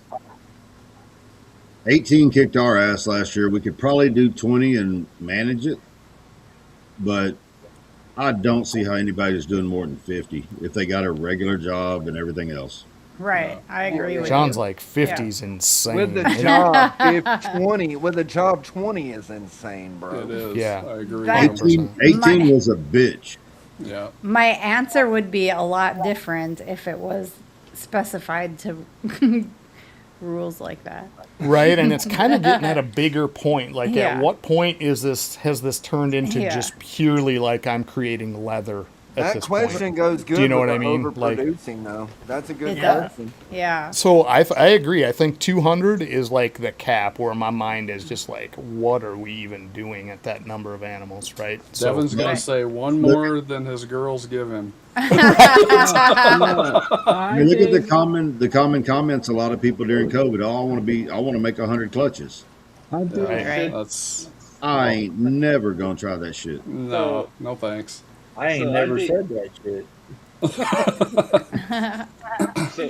so So here's I- a big number: 1,200 out of Pastel Pack. Who the hell's doing 1,200 Hey, clutches of all hold pythons? on. That's about so I think 50 is crazy, but the most I've seen ever was Will Banks the year when he did 1,000. And remember when he was at Tinley, he had like the whole like He had the whole aisle.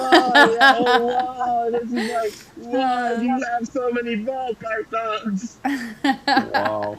Yeah. So that was the point of the question, guys. It wasn't like you individually. It was like, how big is just too big where we're Gotcha, seriously yeah. just churning out leather at some Bro, point. how do you even know what I feed mean? 1,000 clutches? That's what I want to do. That's Right. why Yeah. I see numbers like 1,500 and you said 10,000, John, and I'm like, bro, I don't know nobody hitting numbers like that. You know what I mean? Like, it really ain't No. like that. It's, you know, at the end of the day, it's really not. I don't think the majority of people are pushing out snakes like that. You know what I mean? Right. Like No. Devin said, 1,000 clutches Oof. is That's fucking that's is Will Banks numbers. stupid. But I don't give a fuck who you are. I don't care if you're God or Zeus himself. If you produce 1,000 clutches of snakes, Yeah. Yeah. that's 6,000 crazy. That's 6,000 to 8,000 crazy. snakes. That's It's crazy. wild. It's fucking wild. So we got another little bonus tonight, guys. Oversaturating. And then somebody's going to need to remind me. Hopefully you guys are keeping track. Let's do a little tally before we go into this little reel, but who's asked a question and who has not? Devin, you did, right? John, you asked? Nick, did you ask your question? G-Paw, you didn't get your question out yet, right?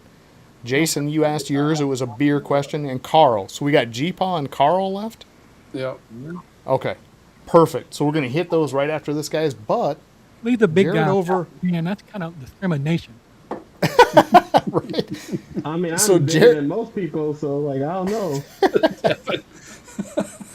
Jared over at Jam reached out right before the show, and he's like, I had a clutch today. I made a reel of it. I made a little quick film of it. We're going to watch a brand new clutch from Gem Exotics, I'll guys. drink my beer. Yeah, enjoy, guys. Kick back if you need a restroom, whatever. Jared, appreciate you. Let's just show it. Screw it. Hopefully we can hear it, too. Everybody hear it?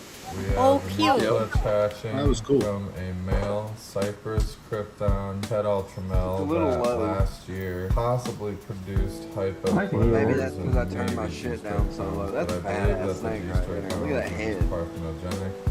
Yeah, he's a little monotone. Hypoclown is a good Well, possibility. So They're gonna put we're some gonna whoop see into his what mouth. we got here. The female is a motley clown.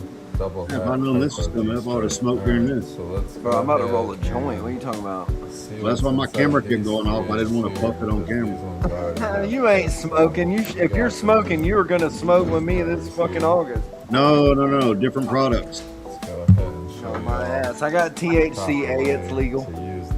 I Hey can't man, do y'all none talking of about that? I got my shroom bars, A bro. little snip. Man, I do Sure they 8 can't hear us. Toward the tip I do of the 8 to Pokemon 10 on the piss side tests there. a year because of ocean. You wanna run it Yeah, but around THCA is legal, bro. I'm telling you. I'm not Hey. chancing. half moon shape. Hey, I mean, not it's for the legal though. I long. mean, I'm telling you. Yeah, but you can't take $150,000. They're about to crack down on THCA though. I don't smoke THCA. Fuck that. Damn, that's got some weed, bro. contrast. But the THCA is the legal shit you can buy, Yeah. like at gas Trade 'em. stations. Grab 'em. There the hell. But drug tests do not discriminate against what is which. I will say that. I went to Wait, Portland. they- Guys, Oh, John they says hear us. everybody's audible, so shh. Are we audible? Ooh, Yep. Oh my god. Fucking delete this. It's the true dark side of the breeder community.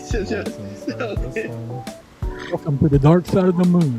Damn, that's fucked up. Krypton. And Cypress.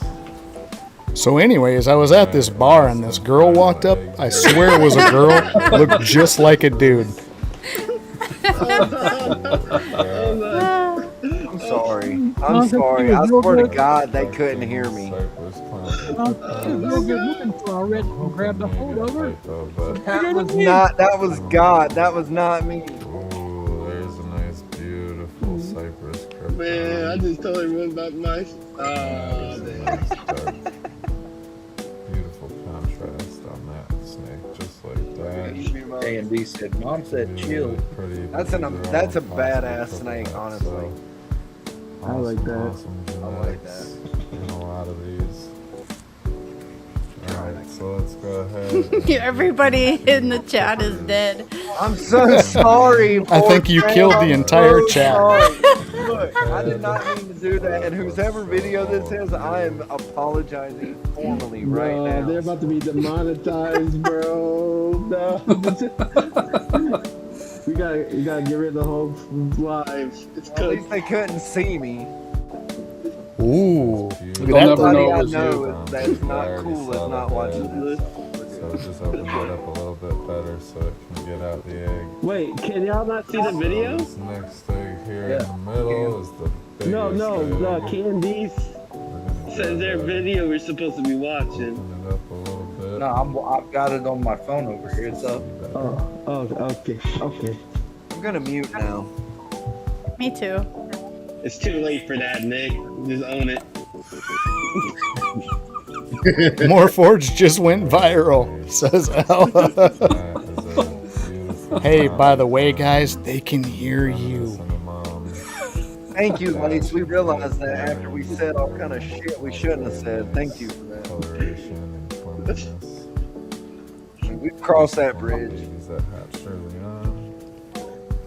Let's go Dude, I ahead really and like get the these last one egg here. containers, though. Like, look at how nice Grab those are. one of the egg, and then we'll just bring Are those it gems That was laid out containers? pretty nice.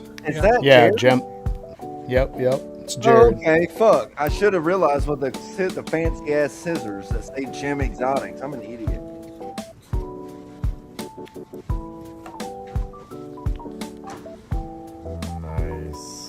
didn't know what he was getting himself into, and he fucking EM me today. Possible triple hit. Can't wait to see these all out of the eggs. I'll give you guys I'm sorry, updates. Jared. And then every baby in this clutch that is a potential holdback will also be added into It's our like Mystery series Science Theater coming up. 3000. It is 100%. I was thinking that, dude. Krypton's here, so maybe depending on shed testing, we'll see about the Motley Clowns. That one is Embarrassed. really low pattern. This one here, we'll have to see if it's just a clown with some head I can't hear influences. this at but all. I'm so this one sorry. here I can't. definitely has Anybody that else mom hear it? fattening out and drooping We up just got a back, very like monotone everything voice, so it's hard to hear dashing exactly over the neck, sometimes. Just like mom. But these ages could Possibility be. that these have the motley in them. This is a very Motley is a cool gene. stretched and Yeah. colorful Yeah, cypress all my- there. All my stranger stuff has Motley, but I don't list it because I can't really ID it or like care enough to. Floatiness and Oh, wow. coloration. That's cool, right? And Right. Yeah, no, they're all Thank like you those guys super for dark. watching this egg cutting video, Mhm. and tune in to Genetic Canvas, the genetic appraisal, breeder blueprint, and that new series that we're going to be starting soon, powered by Phenome Shed Testing. Make sure you guys are using them to get precision results, and if you want to see more videos, subscribe and follow us under Gem Exotics on Instagram and YouTube, and we'll see you this Sunday. I agree, Dennis. Oh, that Perfect, was fun. perfect. That was really fun. And look, guys, I want to thank everybody who came out tonight for our last show ever, because we're obviously getting shut I am down now. sorry, dude. But, Look, it's your fault. You should have had it figured out to where it wasn't going to do that. Okay. How did Jared I know get that that only y'all soundtrack? could hear me. Oh, no. It's Oh, so no, good, so good. yeah. Bro, I'm So- so with this. I got the earpiece in. I hear the video start, and obviously, I mean, we're doing this all night. This is what the show's about. We're just chill, relaxed. I had to empty the canister, and I hear all the talking back there. I'm like, Jamie, tell them that they're audible, like Dude, from I the had no cantina. idea, bro. Hey, that wasn't audible. That was StreamYard- Jared's on soundtrack. StreamYard, when you play a video, That was Jared's you soundtrack. can't hear it. Mutes your mic. You know. So, Yeah, like, yeah. Right. It is what And it you is. can Vote pick for me both. for 15 minutes of lame. I'm the realest, coolest motherfucker in the hobby. Okay. so that It's viral, baby. You just went viral. Hey, You're you know what it welcome. reminds me of? It reminds me. Have you ever watched like the old Dave Chappelle where they had like Rick James? He's like, I ain't never stepped on that guy's couch. So yeah, I stepped on his couch. That is hilarious. It's too good, too good.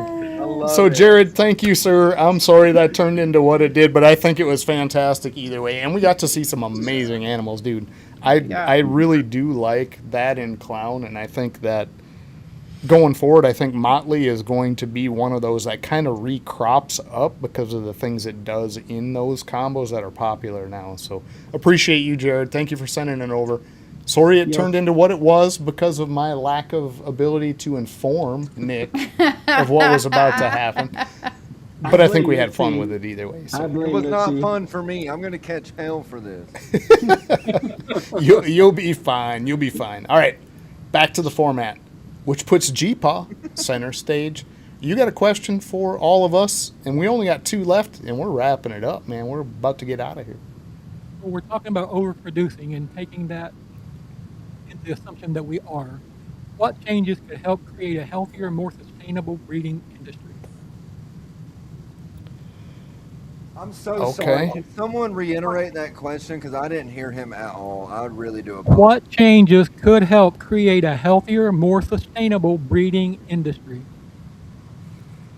As far as the overproduction side of it, like Right. what would be a good change, or almost like asking, do we need regulations? Like, hey, you're making 20 clutches this year. That kind of a change, or just a change in general? In general, I do we try to get more supers and breed that way so we don't have as many normals or misses, or do we breed more allelic combinations. I mean, it could be, you can take it anyhow you want. Okay, gotcha. Jamie wanted to answer right away. I heard her Whoa. pipe in. There's so many angles. I'm Of course, feeling I'm going. you, Jamie, on that. I feel Yeah, you on that, girl. there's so many different ways you could approach it, but of course, I'm going to take the easy way out and go with leopard geckos because with them, I can narrow down and focus in on specific projects that I would like to do or incorporate, like mandarin into lavender bolds or mandarin into black knights, and focus on that and not just breed 50 geckos. I can narrow it down and breed 4 and into the specific projects that I'm looking to further grow. Yeah. So get people Yeah. more into like Yeah. project minded and Yeah. focused breeding. I got you. And I know that's a little harder to do with the balls. Well, kind of, but not really. John, thoughts on that? Like just a general change that would kind of help this issue not be an issue? Education and planning. Okay. Know what is out there, what the market wants, if that is the route you're going for, and then plan for your holdbacks and how to take care of your misses. Yep. Sure. Yeah, and Connie Mom was right on it. Her first thing was like education as you were saying it. So yeah, I agree. 100%. Like, Right? You guys would get along so good.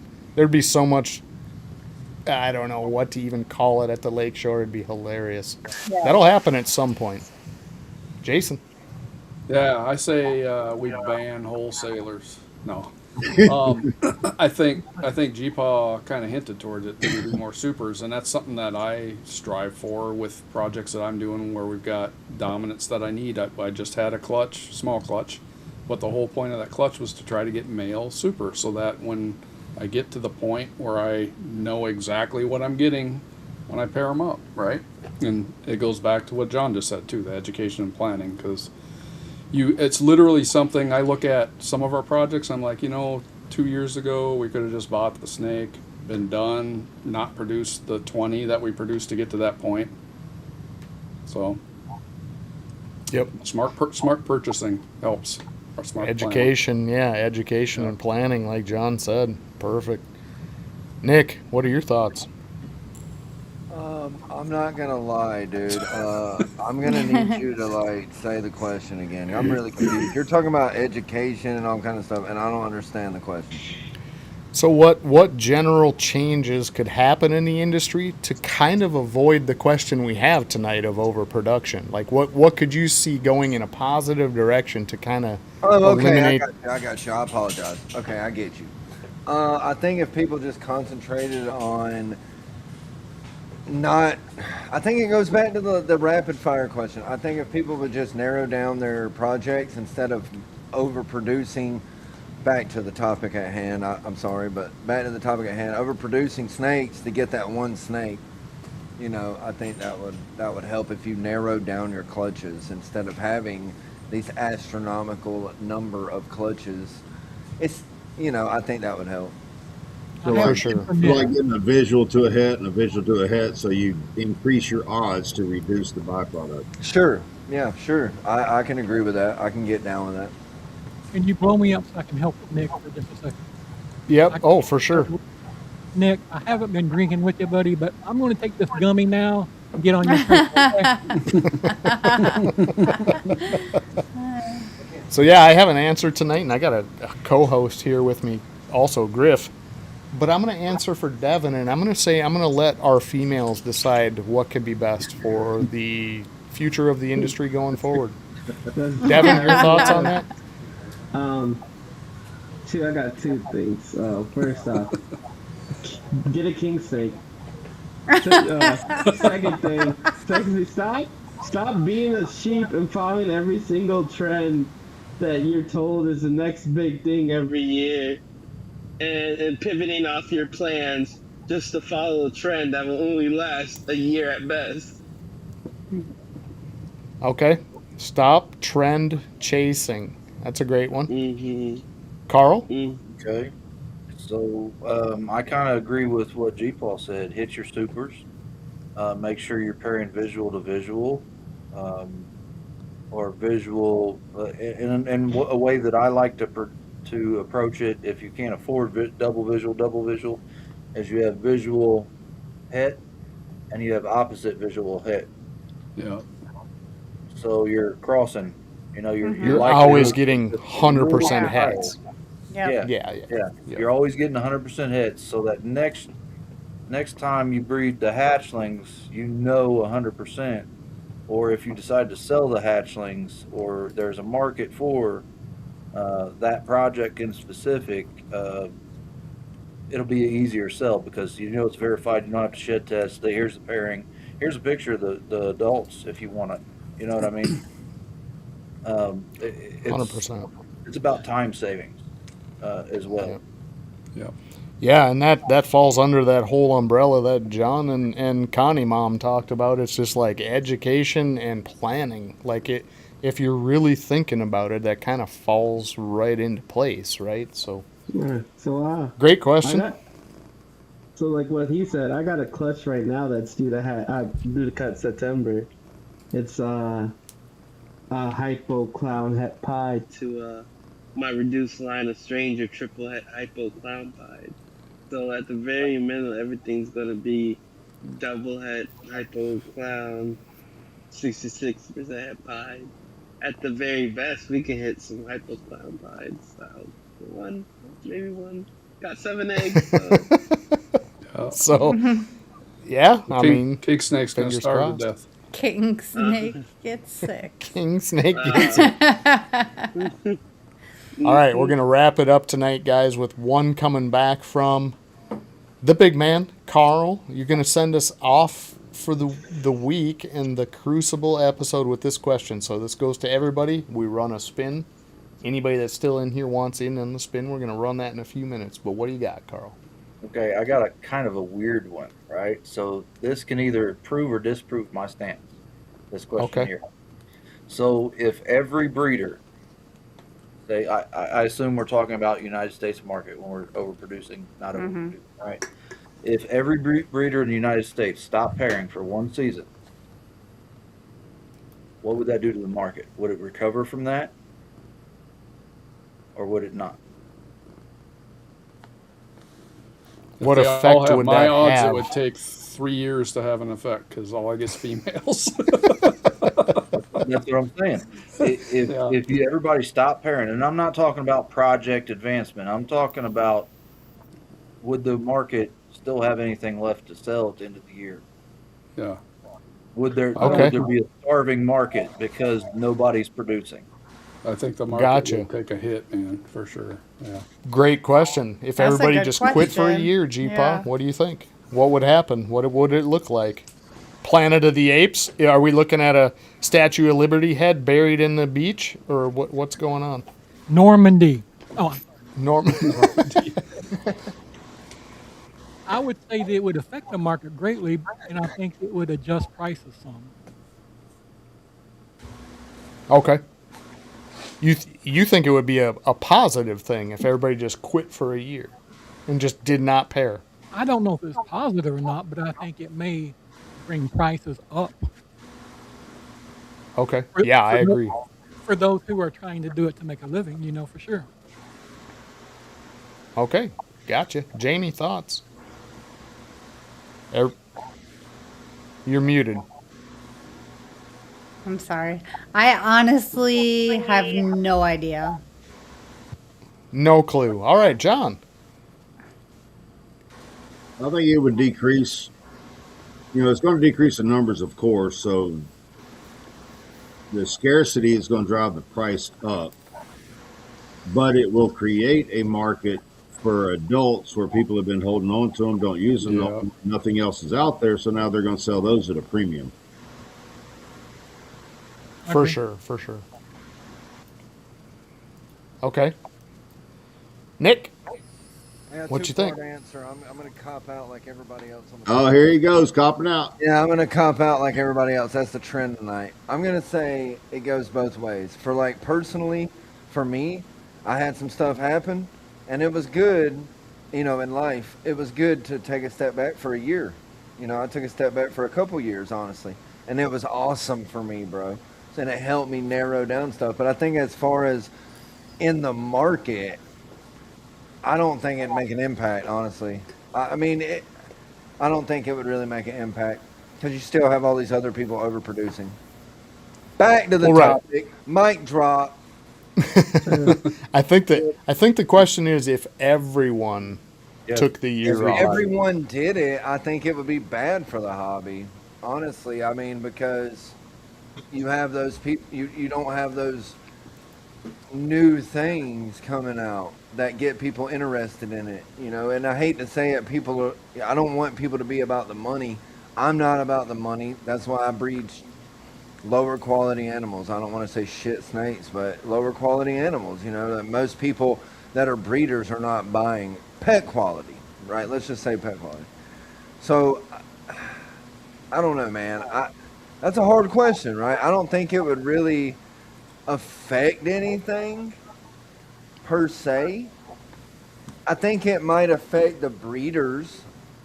If I had to side note or piggyback off that, I think it would affect the breeders. But I don't think it would affect the economy in the ball python market, Okay. Yeah, and Dan agrees. He says a lot of the full-time breeders would have to just get a different job. Yeah, absolutely. Jay? Yeah, that's a tough one. So I agree a lot with what John said. What I wonder about the bigger snake selling is I don't know if that market would end up being, the pet market or people on the smaller scale buying. I think it would be more breeders, and I feel like breeders that have been around at all are just also going to take the year off from buying, and they're not going to go buy the bigger snakes at 3 times the price. They're going to wait. You know what I mean? Unless you don't know if it's coming back. I mean, if everybody knew, well, we're taking 1 year off, we're not going to produce, nobody's going to buy this stuff. I mean, literally the market would just go stale for a year. Well, it would give breeders an opportunity to sell what they're holding in their collection. But who's going to buy it? Right? Because the price would be high, right? I'm not going to go buy a snake 3 times. There is a downside to that too, though, Jason. What about people like us that do not produce our own rats and have to purchase them, but we have no revenue coming in against that cost? That's your problem, though. It's that's when you have to look into your morals and say, well, is it worth it for me to do it? That's where it comes into the whole, it's all of these questions are freaking. They're tough. Multifaceted. They're not tough if you're talking about it in a stance that personally, like my personal, situation. It's a situational based. All of these questions are situational based. I agree. So you can't, and that's the thing, right? I think that's the takeaway from this is nothing that we're saying is right or wrong. Nope. It's a situational based answer. Because if you ask somebody for instance, what's the maximum number of clutches a year? That's a situational based thing. And that's why I love these freaking discussions. Because there's so many opinions and you get to understand that next person's situation. Right? 100% the point. I love it. Exactly. I feel personally attacked. I'm going to HR. Look, you can go to HR. Tell them I sent you personally. So you're a Marine. There's no such thing as HR. There's no HR in the Marines. Devin, thoughts if everybody took a year off? Devin's like, I don't know. I'm just watching my females to see what they say. I think it would be a very bad. I think it'd be a very bad thing on 3 sides because, well, first off, like people have already hinted to, the value of certain animals because they're not being made to go up, and 2, there's a reaffirmation process that goes about when we're producing. People are reaffirmed in their goals and their ideas, and they want reassurance that they're doing the right thing. And if we were all to stop, there wouldn't be that reaffirming of that goal, which would cause a lot of people to either not progress or to back out altogether. I think three, you have to be the people who not buy. And when you're buying and there's no revenue coming in and it's harder to feed your animals, you'll get a lot of people taking very extreme measures to get rid of animals to make ends meet. That's a great point, Devin, that no one really touched on, is that you go that full year and what happens in that market in that year where no one's moving anything. Like, there's going to be some bad things going on in that dead year, right? That's what John was saying right before Nick came for his head. Yeah, that's exactly Man, I thought this was the Crucible. You know, when I've seen the Crucible, you already know who I was thinking of. Okay, I think his name is, what is it, Andrew? Yeah. And I mean, I was ready to freaking slit wrists. You know what I'm saying? Like, but no, this is a great discussion, bro. Like, this is it's a very respectable topic. It's like you said, Nick. I mean, there's no right, no wrong. It's all a double-edged sword. There's answers to both sides. If there was only one way to do this shit, there would be a playbook. Yeah. Right. 100%. Well, and what better way, guys, honestly, than to get a group of people that all do this to, like, exactly talk about this. Like, we need to have this out there because the people that are coming into this with no idea have exactly that. Zero idea. And any little piece of this they can pick out and take with them to make things better, that's the point, right? So, dude, I can't say how much I appreciate all you guys for these are all valid opinions, valid directions. I think Carl should answer. Oh, his own question? Yeah. Let's have it, Carl. Finish it up tonight. What do we got? So the whole point behind that question was if the market was so oversaturated with overproduction, it would last all the way through. And I'm not talking personally. There will be detrimental effects to each and every individual, especially the smaller scale breeders, because the ones that still work the day job, or even the ones that do nothing but this for a living. The point was, would there be still snakes on the market, hatchlings, because they've been so overproduced, right? At the end of the day, what's left out there, right? Okay, I understand that the price is going to go up, right? So what is that going to do? That's going to take the pet people, or the people that are just everyday normal Joe Blow. They're not going to buy that pet now. Sure. You know, because it's just unattainable for them. You know, the $500 and less snake for the pet people, they're just not going to do it. You still have some of the high-ender collectors that are going to pay the price no matter what, but those are few or far in between. I doubt very seriously I've shaken hands with 10 of those in my lifetime. Sure. You know? Sure. Right. Valid point. Point. But to add on to what Carl said, the perfect example of this happened. This situation happened in history. A lot of people who don't remember history class, shit! Does anyone know of the Great Dutch Tulip craze? Yeah, probably never will. So once upon a time, tulip bulbs and tulips in general were so desirable in the Netherlands. Yes, Kiko's like, yes, we're talking plants. People were talking about people were so in the desire of these tulips that they would spend, well, in our time, thousands of dollars on tulip bulbs. But then one year, everything stopped. The market crashed. People couldn't get rid of tulips, and everybody suffered. People who built their whole business around selling tulips couldn't sell tulips. I'm so goddamn confused, bro. Look, I don't want to be a dick, but I am so confused. Hey, Nick, have a shot on me, brother. Have a shot on me.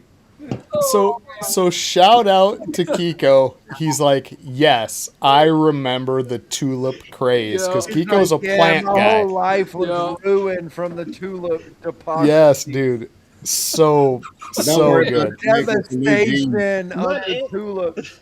But it literally is Carl's question. What Carl's question was literally was the Great Tulip Depression in the Netherlands in the 1800s. Right. You know, back in the 1800s, you know, ball pythons were going for nothing, bro. Like, Right. To Carl's point, there would be Back in the 1800s, I all do. ball I'm just pythons were fucking still with you. speaking Swahili. I get what you're saying. I'm just fucking with you. All right, go ahead, John. To Carl's point, there would be a trickle down effect. If there's a whole year of no production, there's no purchases, no pet level people buying enclosures, buying cocoa. But I don't feel that way. I feel like but you still have original those. question- I honestly think it would be better because it would make those people. It would stop breeders from buying other breeders' snakes. It would introduce the market to new people. No, I get what you're saying, Nick, but there's all the ancillary companies that don't have nothing to do with raising snakes, but they have products for that community that would all be affected. Yeah, but we all still use those products, and just because we're not breeding that year, we still have to have those products, right? Right. So here's the thing. I think there's a big divide, and I think you guys are kind of you're teetering both sides Yeah, of the I'm fence. team So I think tulip. I'm team tulip. Don't end up like the tulips. That's the moral of the story. Don't end up like the tulips. So I think new people that purely just want to keep the animal to keep an exotic animal are still going to be there. What happens is the biggest people to take the hit are the people that are progressing projects, moving things forward. All your caging, all your bedding, your food, all of that stuff's still going to move because these are people that want to keep the animal for the sake of keeping the animal. They don't care that we're progressing our projects or not. Do you know what I mean? So Yeah, no I doubt. feel I like there's a concur. big split. I concur with that. So here's the root of the question: Would the market recover from that? And what would Oh that yeah, look like? 100%, 100%. Yeah, I 100%. don't know, bro. The tulips didn't recover. Oh, shut up about those damn tulips. We're over it. We're over it, bro. The tulips never made a comeback. I think It it would. doesn't compare. They didn't have social media. No, yeah, think- I agree. No, I they agree with they that. had eye pigeon, bro. They had eye pigeon. What you talking about?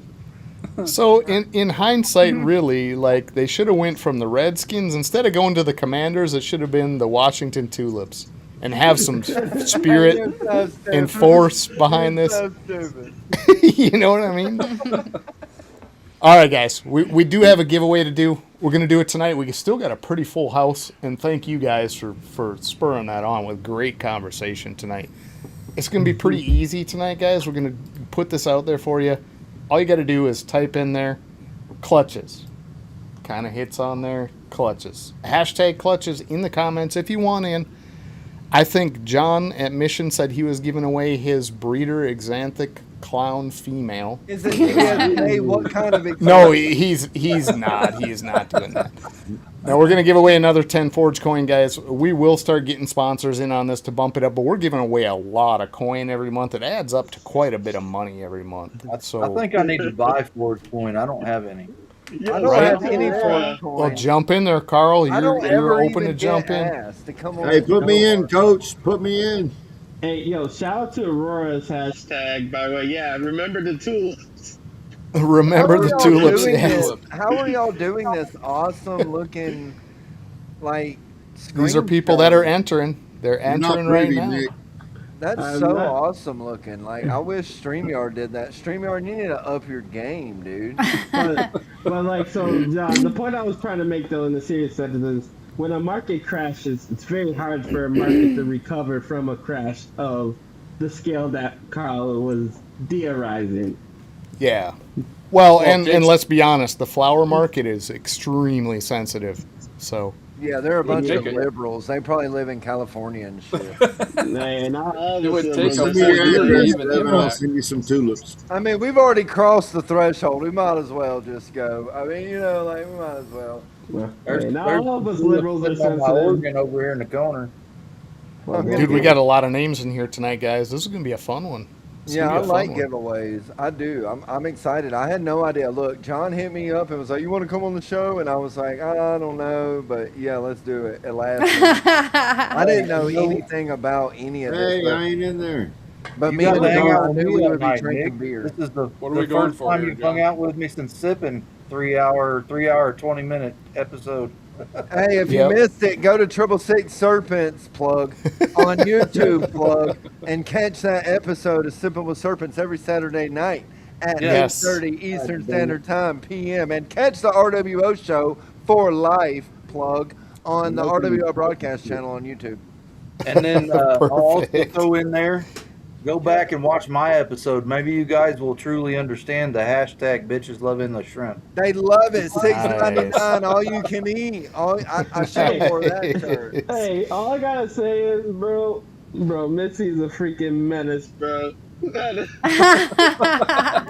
See, she be playing too much. She gets Mitzi wild. is a menace. Hey, Mitzi's a Mitzi the menace. menace. I'll You tell can take what, Eric though, B Mitzi's out of been a that. supporter since day one, bro. Mitzi, Yeah. change, All your, right. change your handle. They're at Mitzi the Menace. Yep. Right? No, but like, well, You can take Eric B out of there. He spends all his money with Ashley and Nikita. Hey, Right, speaking exactly. of overproduction and feeding snakes, if you have cobras, Eric, hit us up, man. I mean, it'd be like that, Hashtag clutches, guys. We got a couple more seconds and we're going to spin it. We got 22 people in there right now out of several. There's actually 37, it says. But let's go. Let's grab a couple more people. wanna We'll see spin how it many- out. I want to see how many people hit the like button. I'm about to hunt somebody's ass. He's about to shoot There's somebody. 35 likes. Are y'all kidding me? Hold on. Before you say stuff like that, Nick, I got to start a video quick. Can I get a yeah? hey, so since Nick brought it up earlier, I had a weird random thing. I had a weird conversation with my grandpa the other day about politics. I don't like talking About politics, tulips. but he asked me about my dad because I was like, man, what would you say I am? So I told him, he's like, man, you're a blue dog. I'm like, what's a blue dog? Yeah, What I'm is like, it? I know what a red bone is. I don't know what a blue dog What did he say? What did Paul say? So a blue dog Democrat is basically a conservative Democrat. A blue dog. Okay. I got you. I got you. That's the Props to Kennedy Paul. era. That's amazing. Yeah, Props to yeah. So I'm a blue dog according to him. That's going way back past the tulip catastrophe, though. Roof. Well, wait for it if you think about it.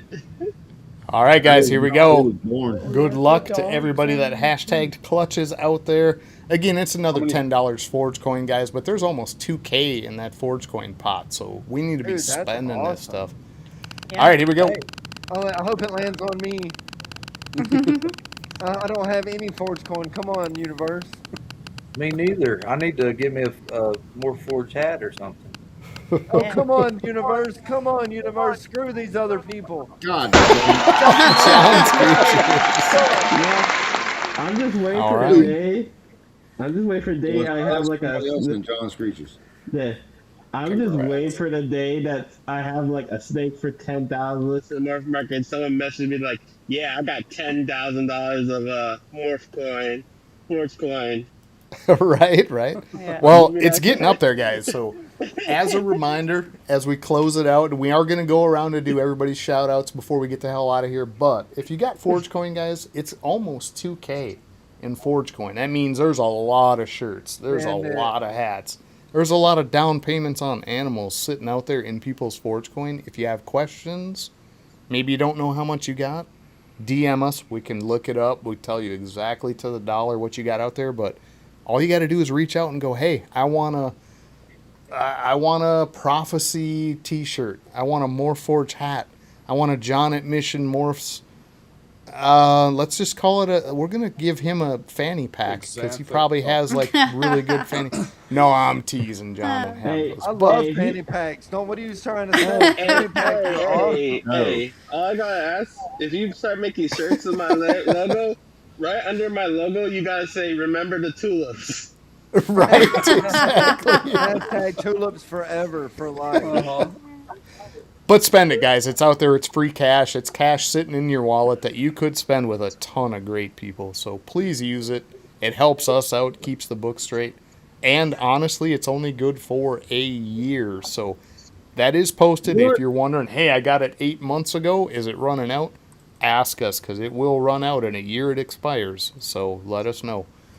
Guys, this is like those when you sign up for shit and it don't tell you till it charges you. Yeah. RWO cash don't expire, okay? I'm just saying.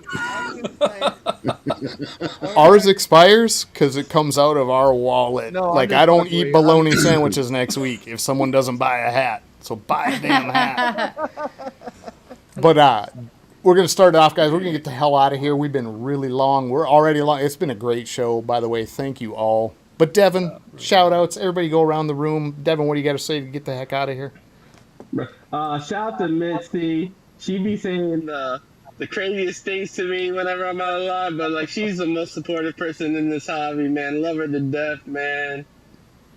Shout out Mitzi. Awesome. Hell yeah. John, how are you going to follow up the Mitzi Q? Dwight the Pie Man, prayers to him and his family and what they've gone through recently. Absolutely. Yep. 100%. Yep. 100%. If you know kind of deal, but yes. Super supportive. He added me to his music list. Yeah, I just started getting him this week. Yeah, he's a cool guy, man, for sure. Dwight's amazing, man, and been through a hell of a lot, like more than most. So thoughts and prayers to Dwight always. Jamie, what do you want to say to everybody before we get the hell out of here? I'm going to shout out the panel tonight. You guys were a blast. You had great questions, and it was a really good show. Send all hate mail to Morph. Right, exactly. Carl, what you got for us? So I'm going to go out there and thank you guys for having me on. First time. It was fun.